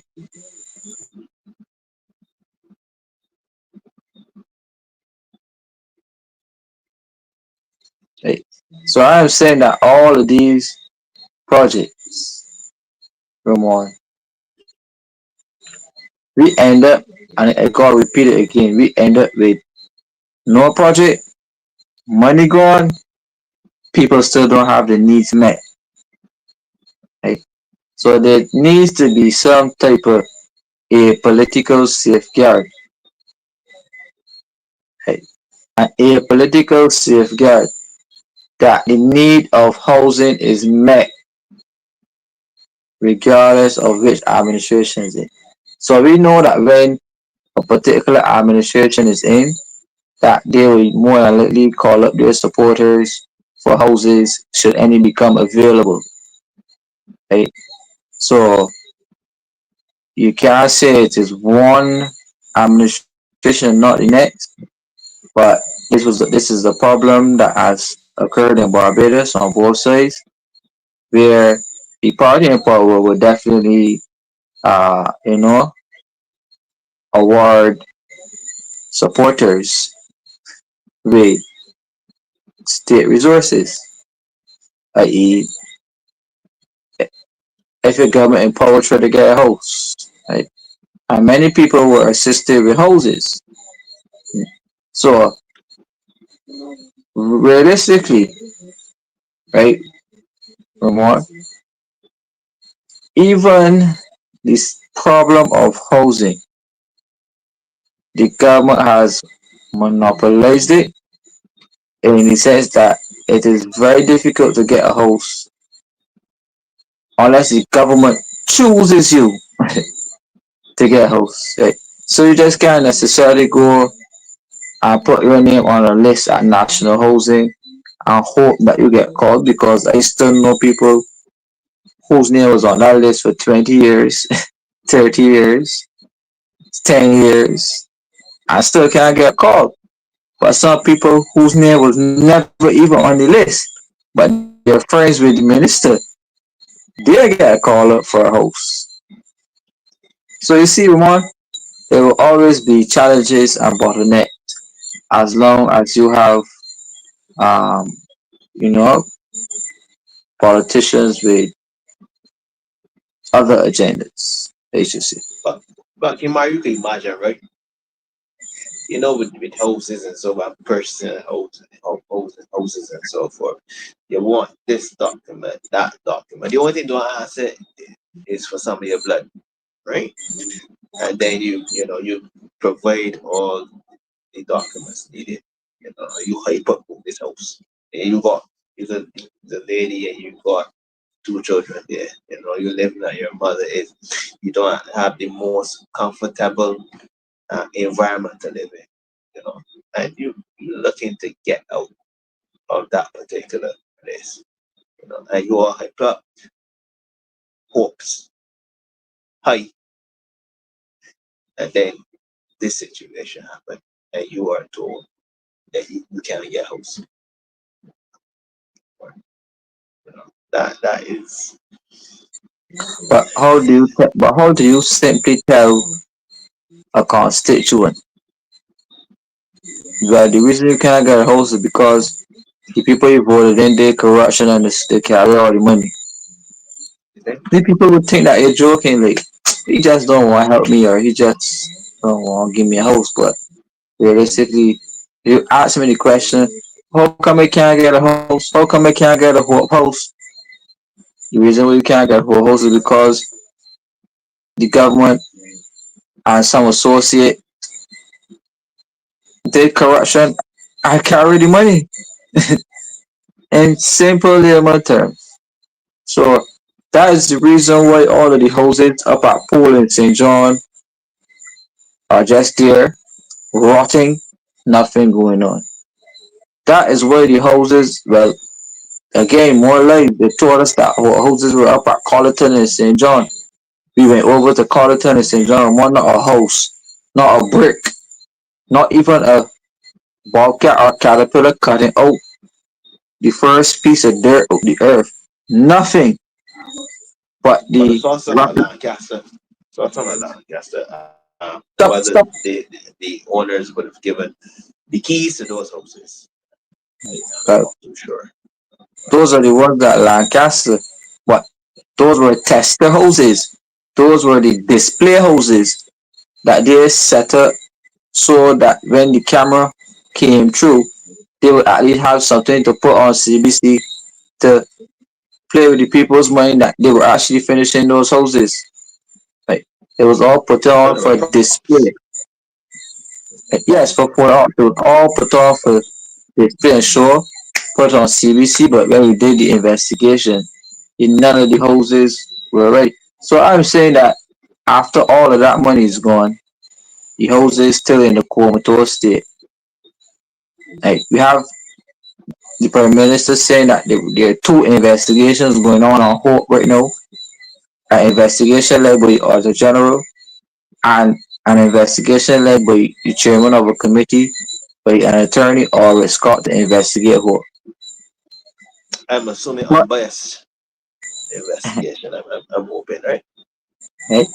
But again, Ramon, I told the prime minister that I personally did my own audit and investigation on Hope, and I provided extensive details on slides on the Marcy Week show to definitely prove that there was corruption on the whole project. Like, so she doesn't need to do any extensive investigation. All of the facts are right there. 60 million gone, none of the houses there to match. So something has to happen. So where's this figure here? What's this figure here? 1,119. Is that true? These figures are correct. This is for what? This is what well, some of the houses in what project. Well, I don't know if that to be true. Yeah, because what she would have advised here is that point out that 1,119 houses were built and delivered to the homeowners through the whole project. The PM stressed Could for she a provide? She needs to provide the locations of these houses and let us actually speak to these people because no, none of them certainly can be at St. John. Right? So there are four. Think about it, Ramon. There are four construction sites at home. Pool in St. John. We already visited the site and did the video. I Nothing can't get happened that. there. Can't be that one. Go ahead. Collerton is St. John,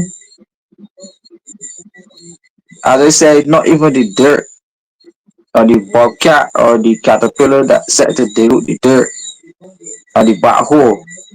It never even touched the dirt. So nothing is happening there. At Collerton and St. Lucie, nothing is happening there as well. Right? So And at we, Lancaster, mhm. tell me you count 1,000 houses at Lancaster. I don't count 1,000 houses at Lancaster, but we eliminated obviously all the rest of sites. So I'm trying to understand this figure and this article dated the 19th of March 2024. So I don't know after your investigation more This houses is were handed over. Ain't too sure, but the article always obviously has some of the houses at Lancaster. But again, you talk about all the other sites and you did your investigation on the other site and you know no houses were occupied there. So the only other site available or houses would have been built on is the Lancaster. And I don't yeah, see 1,119 houses in Lancaster. good. It vastly a lot. So I don't know what the Prime Minister is talking about. So these figures are skewed. I really don't know what 1,000 houses the Prime Minister is In talking the about. same article, commenting on the government's decision to engage with a Chinese company to help the island in the rebuilding process after the passage of Hurricane Elsa, she pointed out that while the original intention was for a Chinese labor to do the work, this had not worked out as the personnel could not get transit visas to Barbados, leaving the island for use local labor, which was more expensive. Yeah. In the meantime, Ramon, let me shout out some loyal Yeah, for sure, for sure. Patreon supporters, alternate viewers here on the live. We had a few comments coming in. This topic of housing seems to be very interesting. We're up at 131 persons, so thank you guys. Don't forget to like and share the program. I'm sure that somebody you know is very interested in hearing what we're saying on here tonight. So let me show to Joshua saying the government of Barbados is under the scope by a certain entity. We have always been under the scope. Okay. Um, Somebody said it works because no one asked for the definition of low income. We need a definition first. Um, and Joshua was saying that the FBA, the FBA has been we've been under the scope for a while, buddy. Um, all the other agencies, but I don't want to get my program shut down, so I'm past that convo. Uh,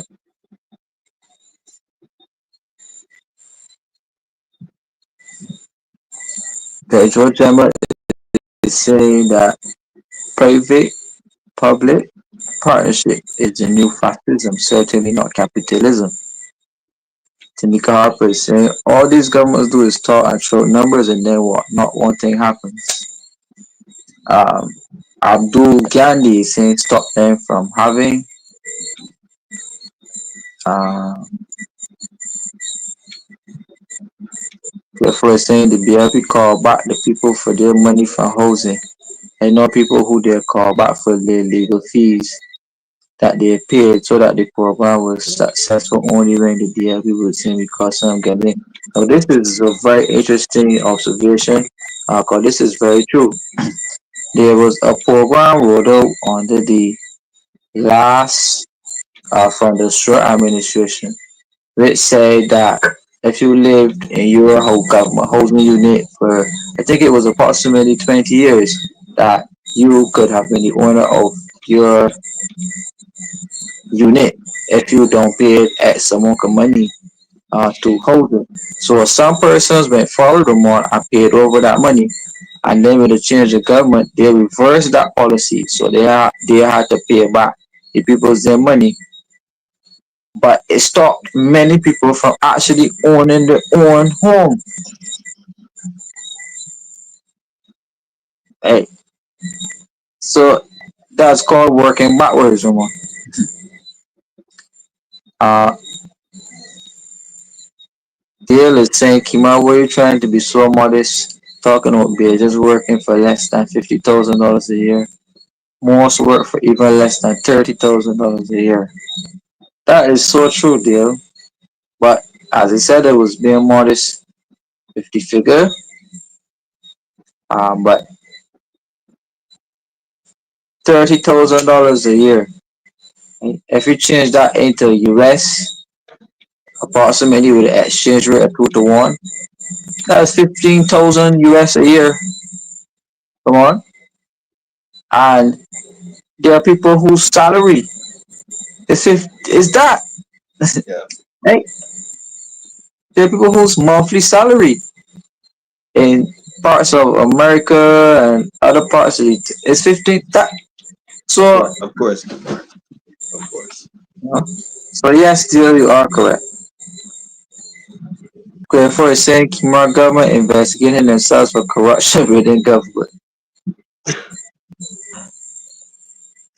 The award is saying the project is not a hopeless project. He said Ramon, but even if prices go up, that is nearly a double from 14 to 26 million. Yeah, definitely. Alan Buffett said whether prices go up or not, the government delivers zero.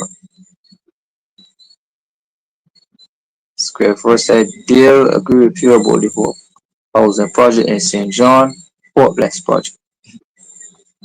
Tamika said a lot of stealing going on. Shirley Clark said good, good, keep up the good work.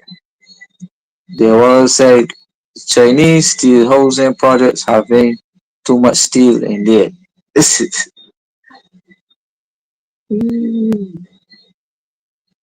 Tamika is saying, but how can the government play around with these things knowing that people need somewhere to live?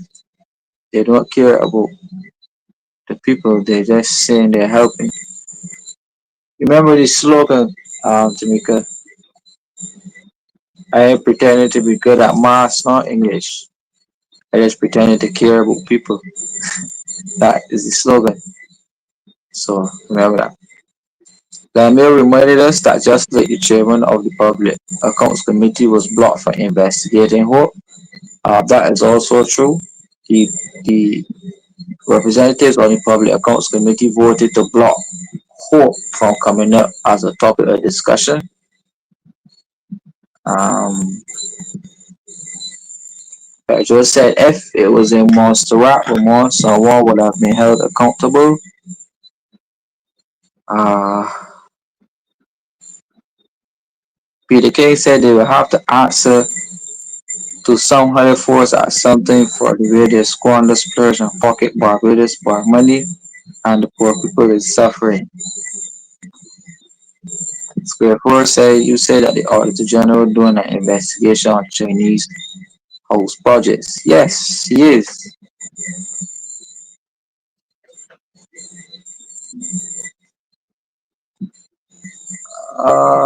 Marilyn Buffett saying so all of these helpless programs that the government come up with was just a way to distract and steal the money. Just keeping it real.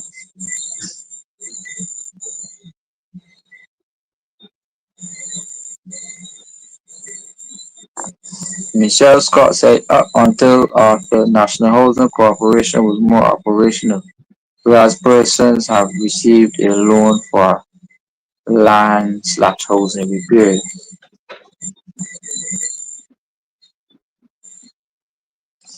Peter King says 60 million gone, gone, gone. And not a meal, a pants, a shirt, a house, a car, not a damn cent ain't gone to a poor man.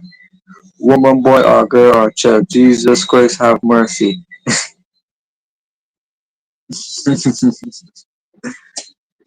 Hey, Sean Cool is saying, marketing.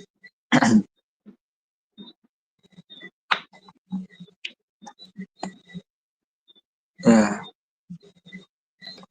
Square 4 said, Ramon, the PM needs to tell Barbadians where these houses are, who are the recipients of them. It is not fair to Bajans that all these housing projects started and then abruptly stop. Lots of money wasted. And on that note, I must remind Barbadians that we had a plan with Guyana called the Juvilla Project to import houses from Guyana.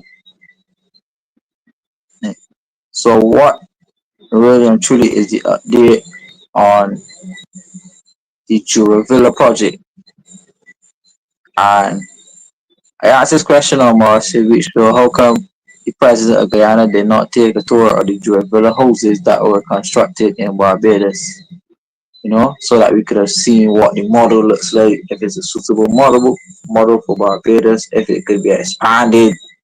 But again, Ramon, money spent, but no houses in return. So over to you. You mentioned asking uh, asking the organics to take a tour. That was rather funny. That was rather funny. You are. I think they might have some props there. You are. They might have some props. You never know, right? You never know. So, but yeah. I mean, there must come a time, you are, where this corruption thing ends. You are. It got a bit of time, man. It got a bit of time. As I said, rather B, D, E, F, G. You know, you can't afford to be constantly stealing um, in these times. You can't. You can't afford it. You can't afford it. And again, the excuse for crime, etc., etc. No excuse at all. But Kemar, um, I tell you, people frustrated. And you keep your ears to the ground, you hear certain things. Again, no excuses. But we gotta be real careful. The line we go down and what we see as priority, what we put as priority. Uh, we gotta be real careful going forward. You know, real careful. Again, and I agree with. I believe it was square four. The article does not say where the houses were. The names of the people that were given the houses. But we went through our uh, stats and so forth. The sites, the amount of sites that you would have investigated. I think it was only one site you did investigate. It was Lancaster, and there's no there isn't a hundred a 1,119 houses there. So that figure is that is. But again, we're just quoting from the actual uh, article. But you know, they got to be held accountable. Must be held accountable because you're there to serve the people. You're there to serve the people. And I always say, and I was said before, you know, some of these people who were involved in these things, they can afford houses. They can afford houses. But Jenny and her two children um, working at an office job, whatever the case, I believe she's working from. I was getting 55,000, says $55,000 to be able to afford the house. Whatever the case.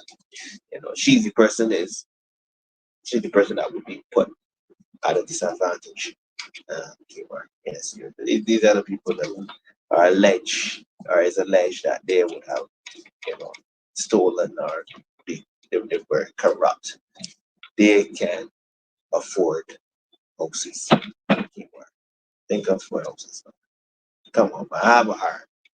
Have a heart, Kemar. That's my take on it. You know, they have gone to that level now where sometimes we can just they gotta Yeah. stop at some point. Um, Pedro Gemma is asking, Kim, are you sure the bush was not blocking some of the houses?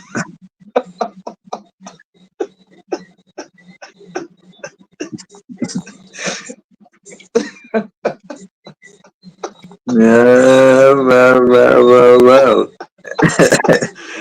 Uh, Well. oh my god. Pedro, you're wrong for that, eh? You're wrong, wrong, wrong. Boy. uh, oh my goodness.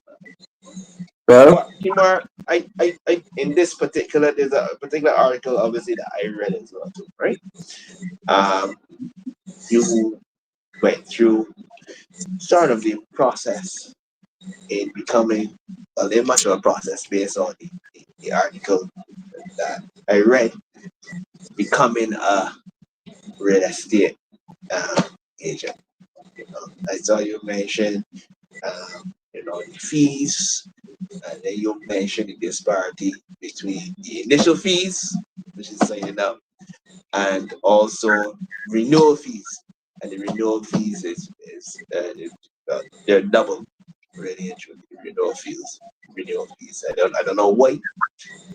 You mentioned that there's not a particular entity, I would say government, because insurance, to sell insurance, there's Barifa, there's an entity, there's a body that governs and they train, people who would want to advise where insurance is concerned. But based on the article I read, there's nothing in that um, in Barbados. In Barbados. So that is something, because real estate is important. The sale of real estate, having that little person there assisting is very important. It's very important.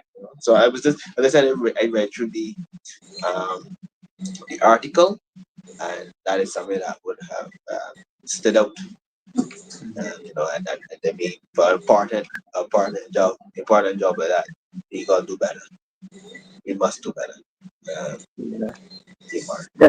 Well, for those persons who may not be sure what Ramon is speaking about, he's speaking about the process to become a real estate agent. So, as you alternative viewers are aware, I am a real estate agent. Literally. And Ramon is correct. The process of becoming an agent is already simple. And, they just toss you in there, no training, no requirements, no educational background, no nothing, Just gonna pay the money at the court and you're in there. So there needs to be some level of okay, there needs to be some level of streamlining the process. There needs to be some level of training. There needs to be a better provision of the tools for real estate agents, not just agents, but attorneys, real estate brokers, um, and anybody part of the transaction uh, from that particular angle. No, real estate is important, and I believe there needs to be greater cohesion within the system. And when I say the system, let's look at one simple fact. The land tax department, come on. The land tax department is under and the land registry, not just land tax, but the land registry of itself. is under BRA, or the Barbados Revenue Authority. But the land registry should be under the Ministry of Housing and Lands, right? As opposed to being under BRA, under the Ministry of Finance, right? So why is the land registry under the Ministry of Finance and not under the Ministry of Housing? Right. So little simple things that needs to be looked at. The fact that a real estate agent cannot sell a house on his own or her own, but to complete a real estate transaction, you must have an attorney. To complete a real estate transaction, it must go through an attorney. So, although you're a real estate agent and although you involve in real estate, to legally have land sold in Barbados, an attorney must be part of the transaction. Not the brokers, not the agents, the attorney. So what you have now is a lot of attorneys participating on both sides, being the agent and being still the attorney on the transaction and eating off both ways. Right? So that also creates uh, competition in the market for real estate agents, as attorneys would capitalize on both sides of the transaction. And deeper in the industry, there is competition, as you know, and definitely you can get a bargain if the attorney do all two for you, as opposed to paying the agent and still got to pay the attorney too. Well, So go ahead. go ahead. Yeah. Well, let's see, you mentioned land tax, right? Yeah. And I just want the viewers to be made aware of the rates. Land tax rates effective from tax year 2020 to 21, right? For residential properties, no tax on the first Barbados 150,000 of improved value, 0.10 tax on amounts between 150,000 and 450,000 Barbados, 0.70 tax on amounts between $450,000 and $850,000. Then there's a 1% tax on amounts over 850,000, capped at Barbados 100. I believe this is a million. I believe this is a million, not 100,000. Okay. For properties with non-residential buildings, 0.95% tax on the improved value. For unimproved land, 0.80 tax on site value up to 4,000 square feet, 1% on excess. So those are the tax rate as of 2020, 2021. And that's Mm. something that I queried initially. So, yeah, So how do you feel that's about one of the land tax? things. How do you feel about land tax overall? Like, I think it's land tax. Why pay land tax? The Mm. tax is, well, my thing is the land, in terms of the land. I mean, tax is needed obviously to generate income for the government. Um, and obviously, they sell a land. Yes, I guess that's a way for the government to, to receive income. But my thing is the land isn't the government's, right? But I guess, that's a way to generate uh, income. But if I buy land, I buy it as mine, I still got to pay land tax on it. And if I decide not to pay land tax on land that is already mine, in 10 years time the government is going to come up foreclose on my property through bar and take it to and sell it. So if you're taxing me after I buy my land, that's I don't essentially own it. I'm renting it from you. This way. Yeah. right? So you have these flooding land tax bans on people, right? Even if you don't have property, if you don't have a house on your land, you still gotta pay land tax on it, right? So I think land tax is really and truly a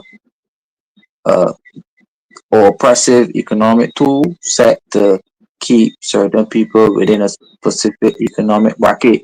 And that if you decide to get enough money to invest in property and upgrade and buy larger pieces of land, the higher up you go in the wealth bracket, which is the same way we spoke about Ramon. If you aspire to be in the middle class, then you have to pay middle class rates, right? So the average middle class person who's a landowner has to pay a land tax, even if they have a house or not on their plot of land. And again, the bigger plot of land you have, the more land tax you're going to pay based off the value of that land, Right. right? So I'm saying there's no incentive really to grow your wealth, right? There's no incentive really to invest and upgrade assets because there seems to be a tax on every asset that you have. You tax your car, you tax your house and your land, you tax your salary, and then they turn around and tax your utilities, then they turn around and tax your food, right? So my thing is there are too many taxes overall in Barbados, and we need to make taxation more simple, more affordable.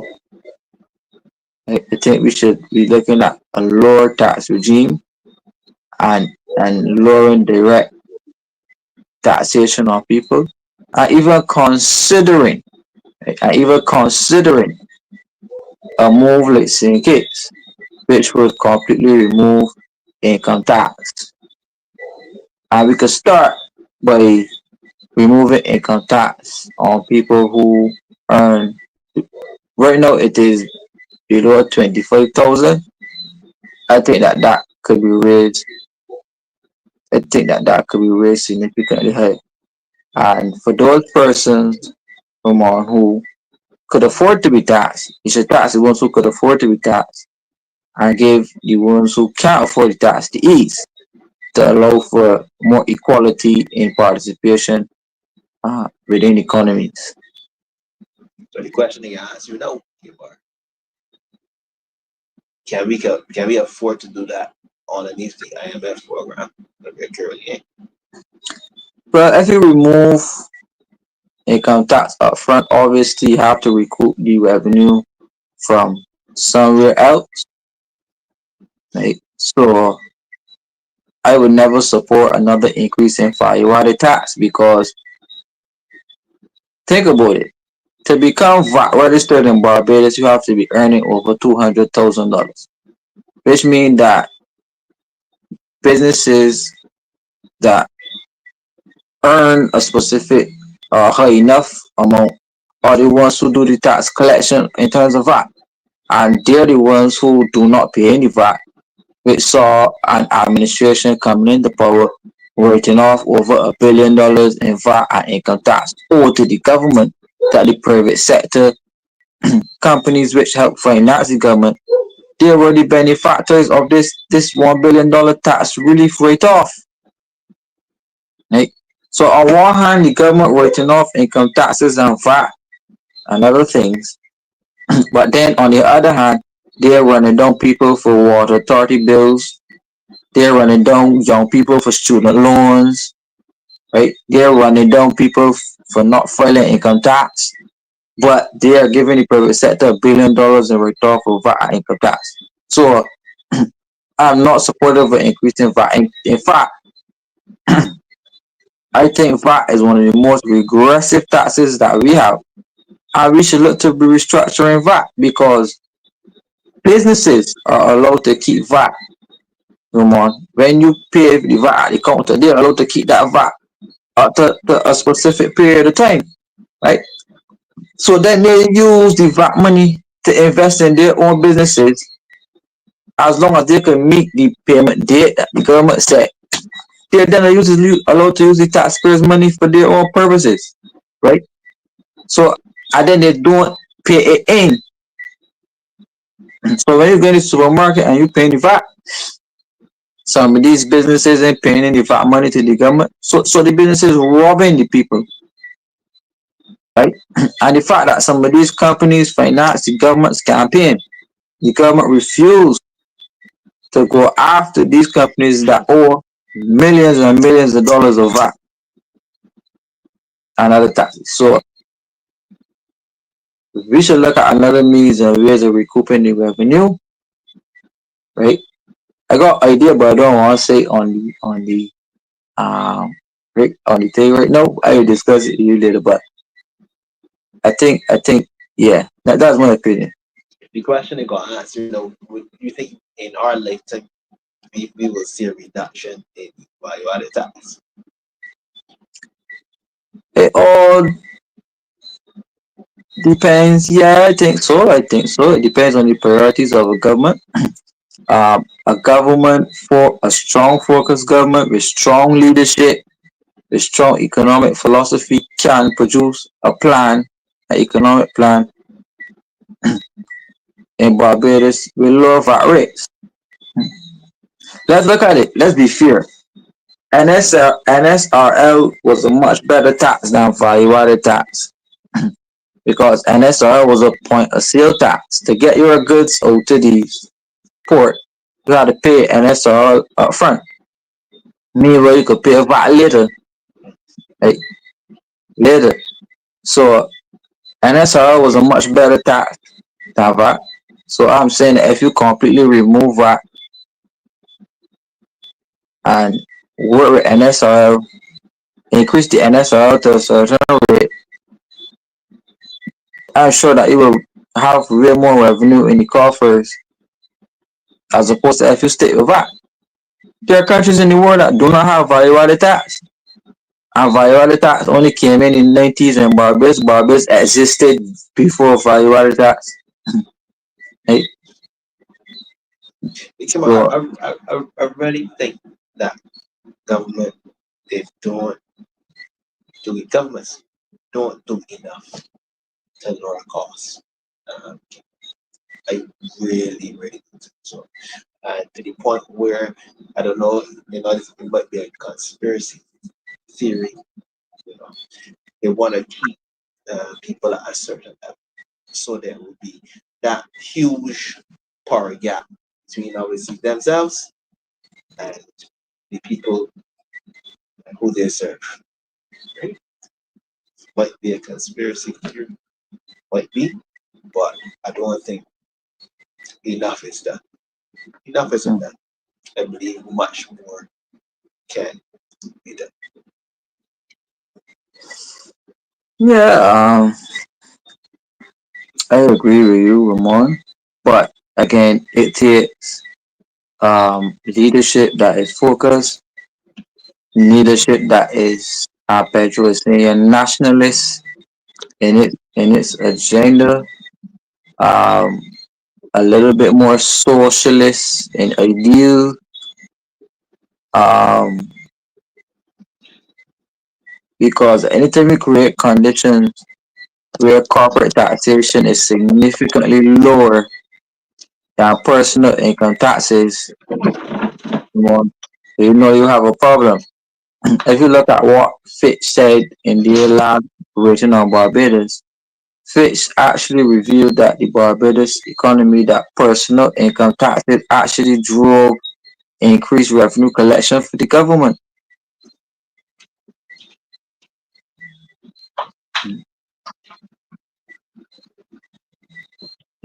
So, Tamika, I get what you're saying. Don't tell your ideas. I could talk this one because this government would never be so ashamed or lot shame that they would go and put back an SRL after they did what they did and say what they said. You will never see the emergence of NSRL under the BLP. Not for what they did to Chris Sinclair and what they did to the whole world, and how they protested and did everything possibly worse that's ever. They will never ever bring that back. So I could put it out there. It is the right idea if you look at it. Like the idea of NSR was definitely the right one, but the private sector and all the everybody fought to have NSR removed. But if you remember, one of the merchants said on the floor of a supermarket, and he was standing up next to the current minister of housing when he was minister of small business, and he said that the NSR does not necessarily have anything to do with the high prices in the supermarket. And from there, it was all over for me. I wanted to hear no more when he said that. But notwithstanding, Ramon, we are up at 9:33, so time actually flew very fast tonight. Yeah, Um, it's a big topic. Um, I just want to say, based on this point, based on the point you made before about the NSF, or right? Um, I think that you gotta get to a stage where something is not broken, don't try to fix it. You know, if the NSRL was actually working, you know, just because it was coined by another administration, you know, that doesn't mean you have to. When you then come in, you're gonna get rid of it, and then you're unable to find something that is better. You know, just to say that you find something, you know, that's my thought. And again, that has not been the EFG administrations in general. Um, a classic example, um, Obamacare. We go quickly into that. But not really much into it, but Obamacare. You know, that was to be repealed, you know, gotten rid of a long time now, but you know, uh, government was unable to find something better. But you know, they try the best. They try the best. Just because the previous administration would have implemented a particular plan uh, that was working, you know, doesn't mean that you have to come in because you won't be known as the person who would have um, implemented a plan and get rid of the plan that was working for because it belonged to a previous administration. You know, we got stop playing politics. Think yeah. politics. That's my thoughts on Well, we are at the end of alternate views tonight. Before we go, I have an announcement. Lifelong Learning, the foundation is having an Independence Day hike and beach line happening in St. John. More details are coming very soon on that. That is going to be rolled out very, very soon. Um, it was supposed to be rolled out tonight, but due to some difficulties, we do not have the display on the screen, so we try to have it rolled out uh, tomorrow. But Lifelong Learning is having a charitable event on Independence Day. Uh, More details set to come. As you know, Lifelong Learning is a human development foundation and charity. Um, During the month of November, we're going to do a lot of promotion for Lifelong Learning. Lifelong Learning actually sponsors this program, Alternate Views. So we want to acknowledge that organization, acknowledge Stuart and Perkins Caribbean, and to acknowledge the Caribbean Progress Studies Institute. So again, Independence Day, early morning, a charity hike happening in St. John. So look out for more details on that. So Ramon, thank you very much for Jumping on alternate views tonight. We missed Melissa on the live. We hope to have Melissa back on next week. And we probably try to have our usual guest. But thank you very much, Ramon. Pleased to have you. Thank you, all of the alternate viewers who have tuned on tonight. Tamika, Dale, Pedro, Shanko, Square 4, Tamika, everybody, Cecilia B, Romeo Hickson, Marilyn Buffett, David Warren, Michelle Scott, Peter King, and everybody, the usual. Thank you very much. Have you all alternate views yet another Thursday. Don't forget to tune in. Don't forget to tune in to the program next week Thursday, 7 o'clock. We try to have the ad out uh early. So look out for that. My series show is tomorrow. Come on. 7 p.m. as usual. So look out for the March program, 7 p.m. as usual. Stay tuned for any other updates that may fly. We'll have them posted on here. So good nights to everybody in St. John, St. George, Bridgetown, St. Michael Northwest, Barbados, really. Connect to all of the brothers and sisters through the Caribbean. Connect to all of the brothers and sisters in Ireland and further Europe. Thank you guys for tuning in.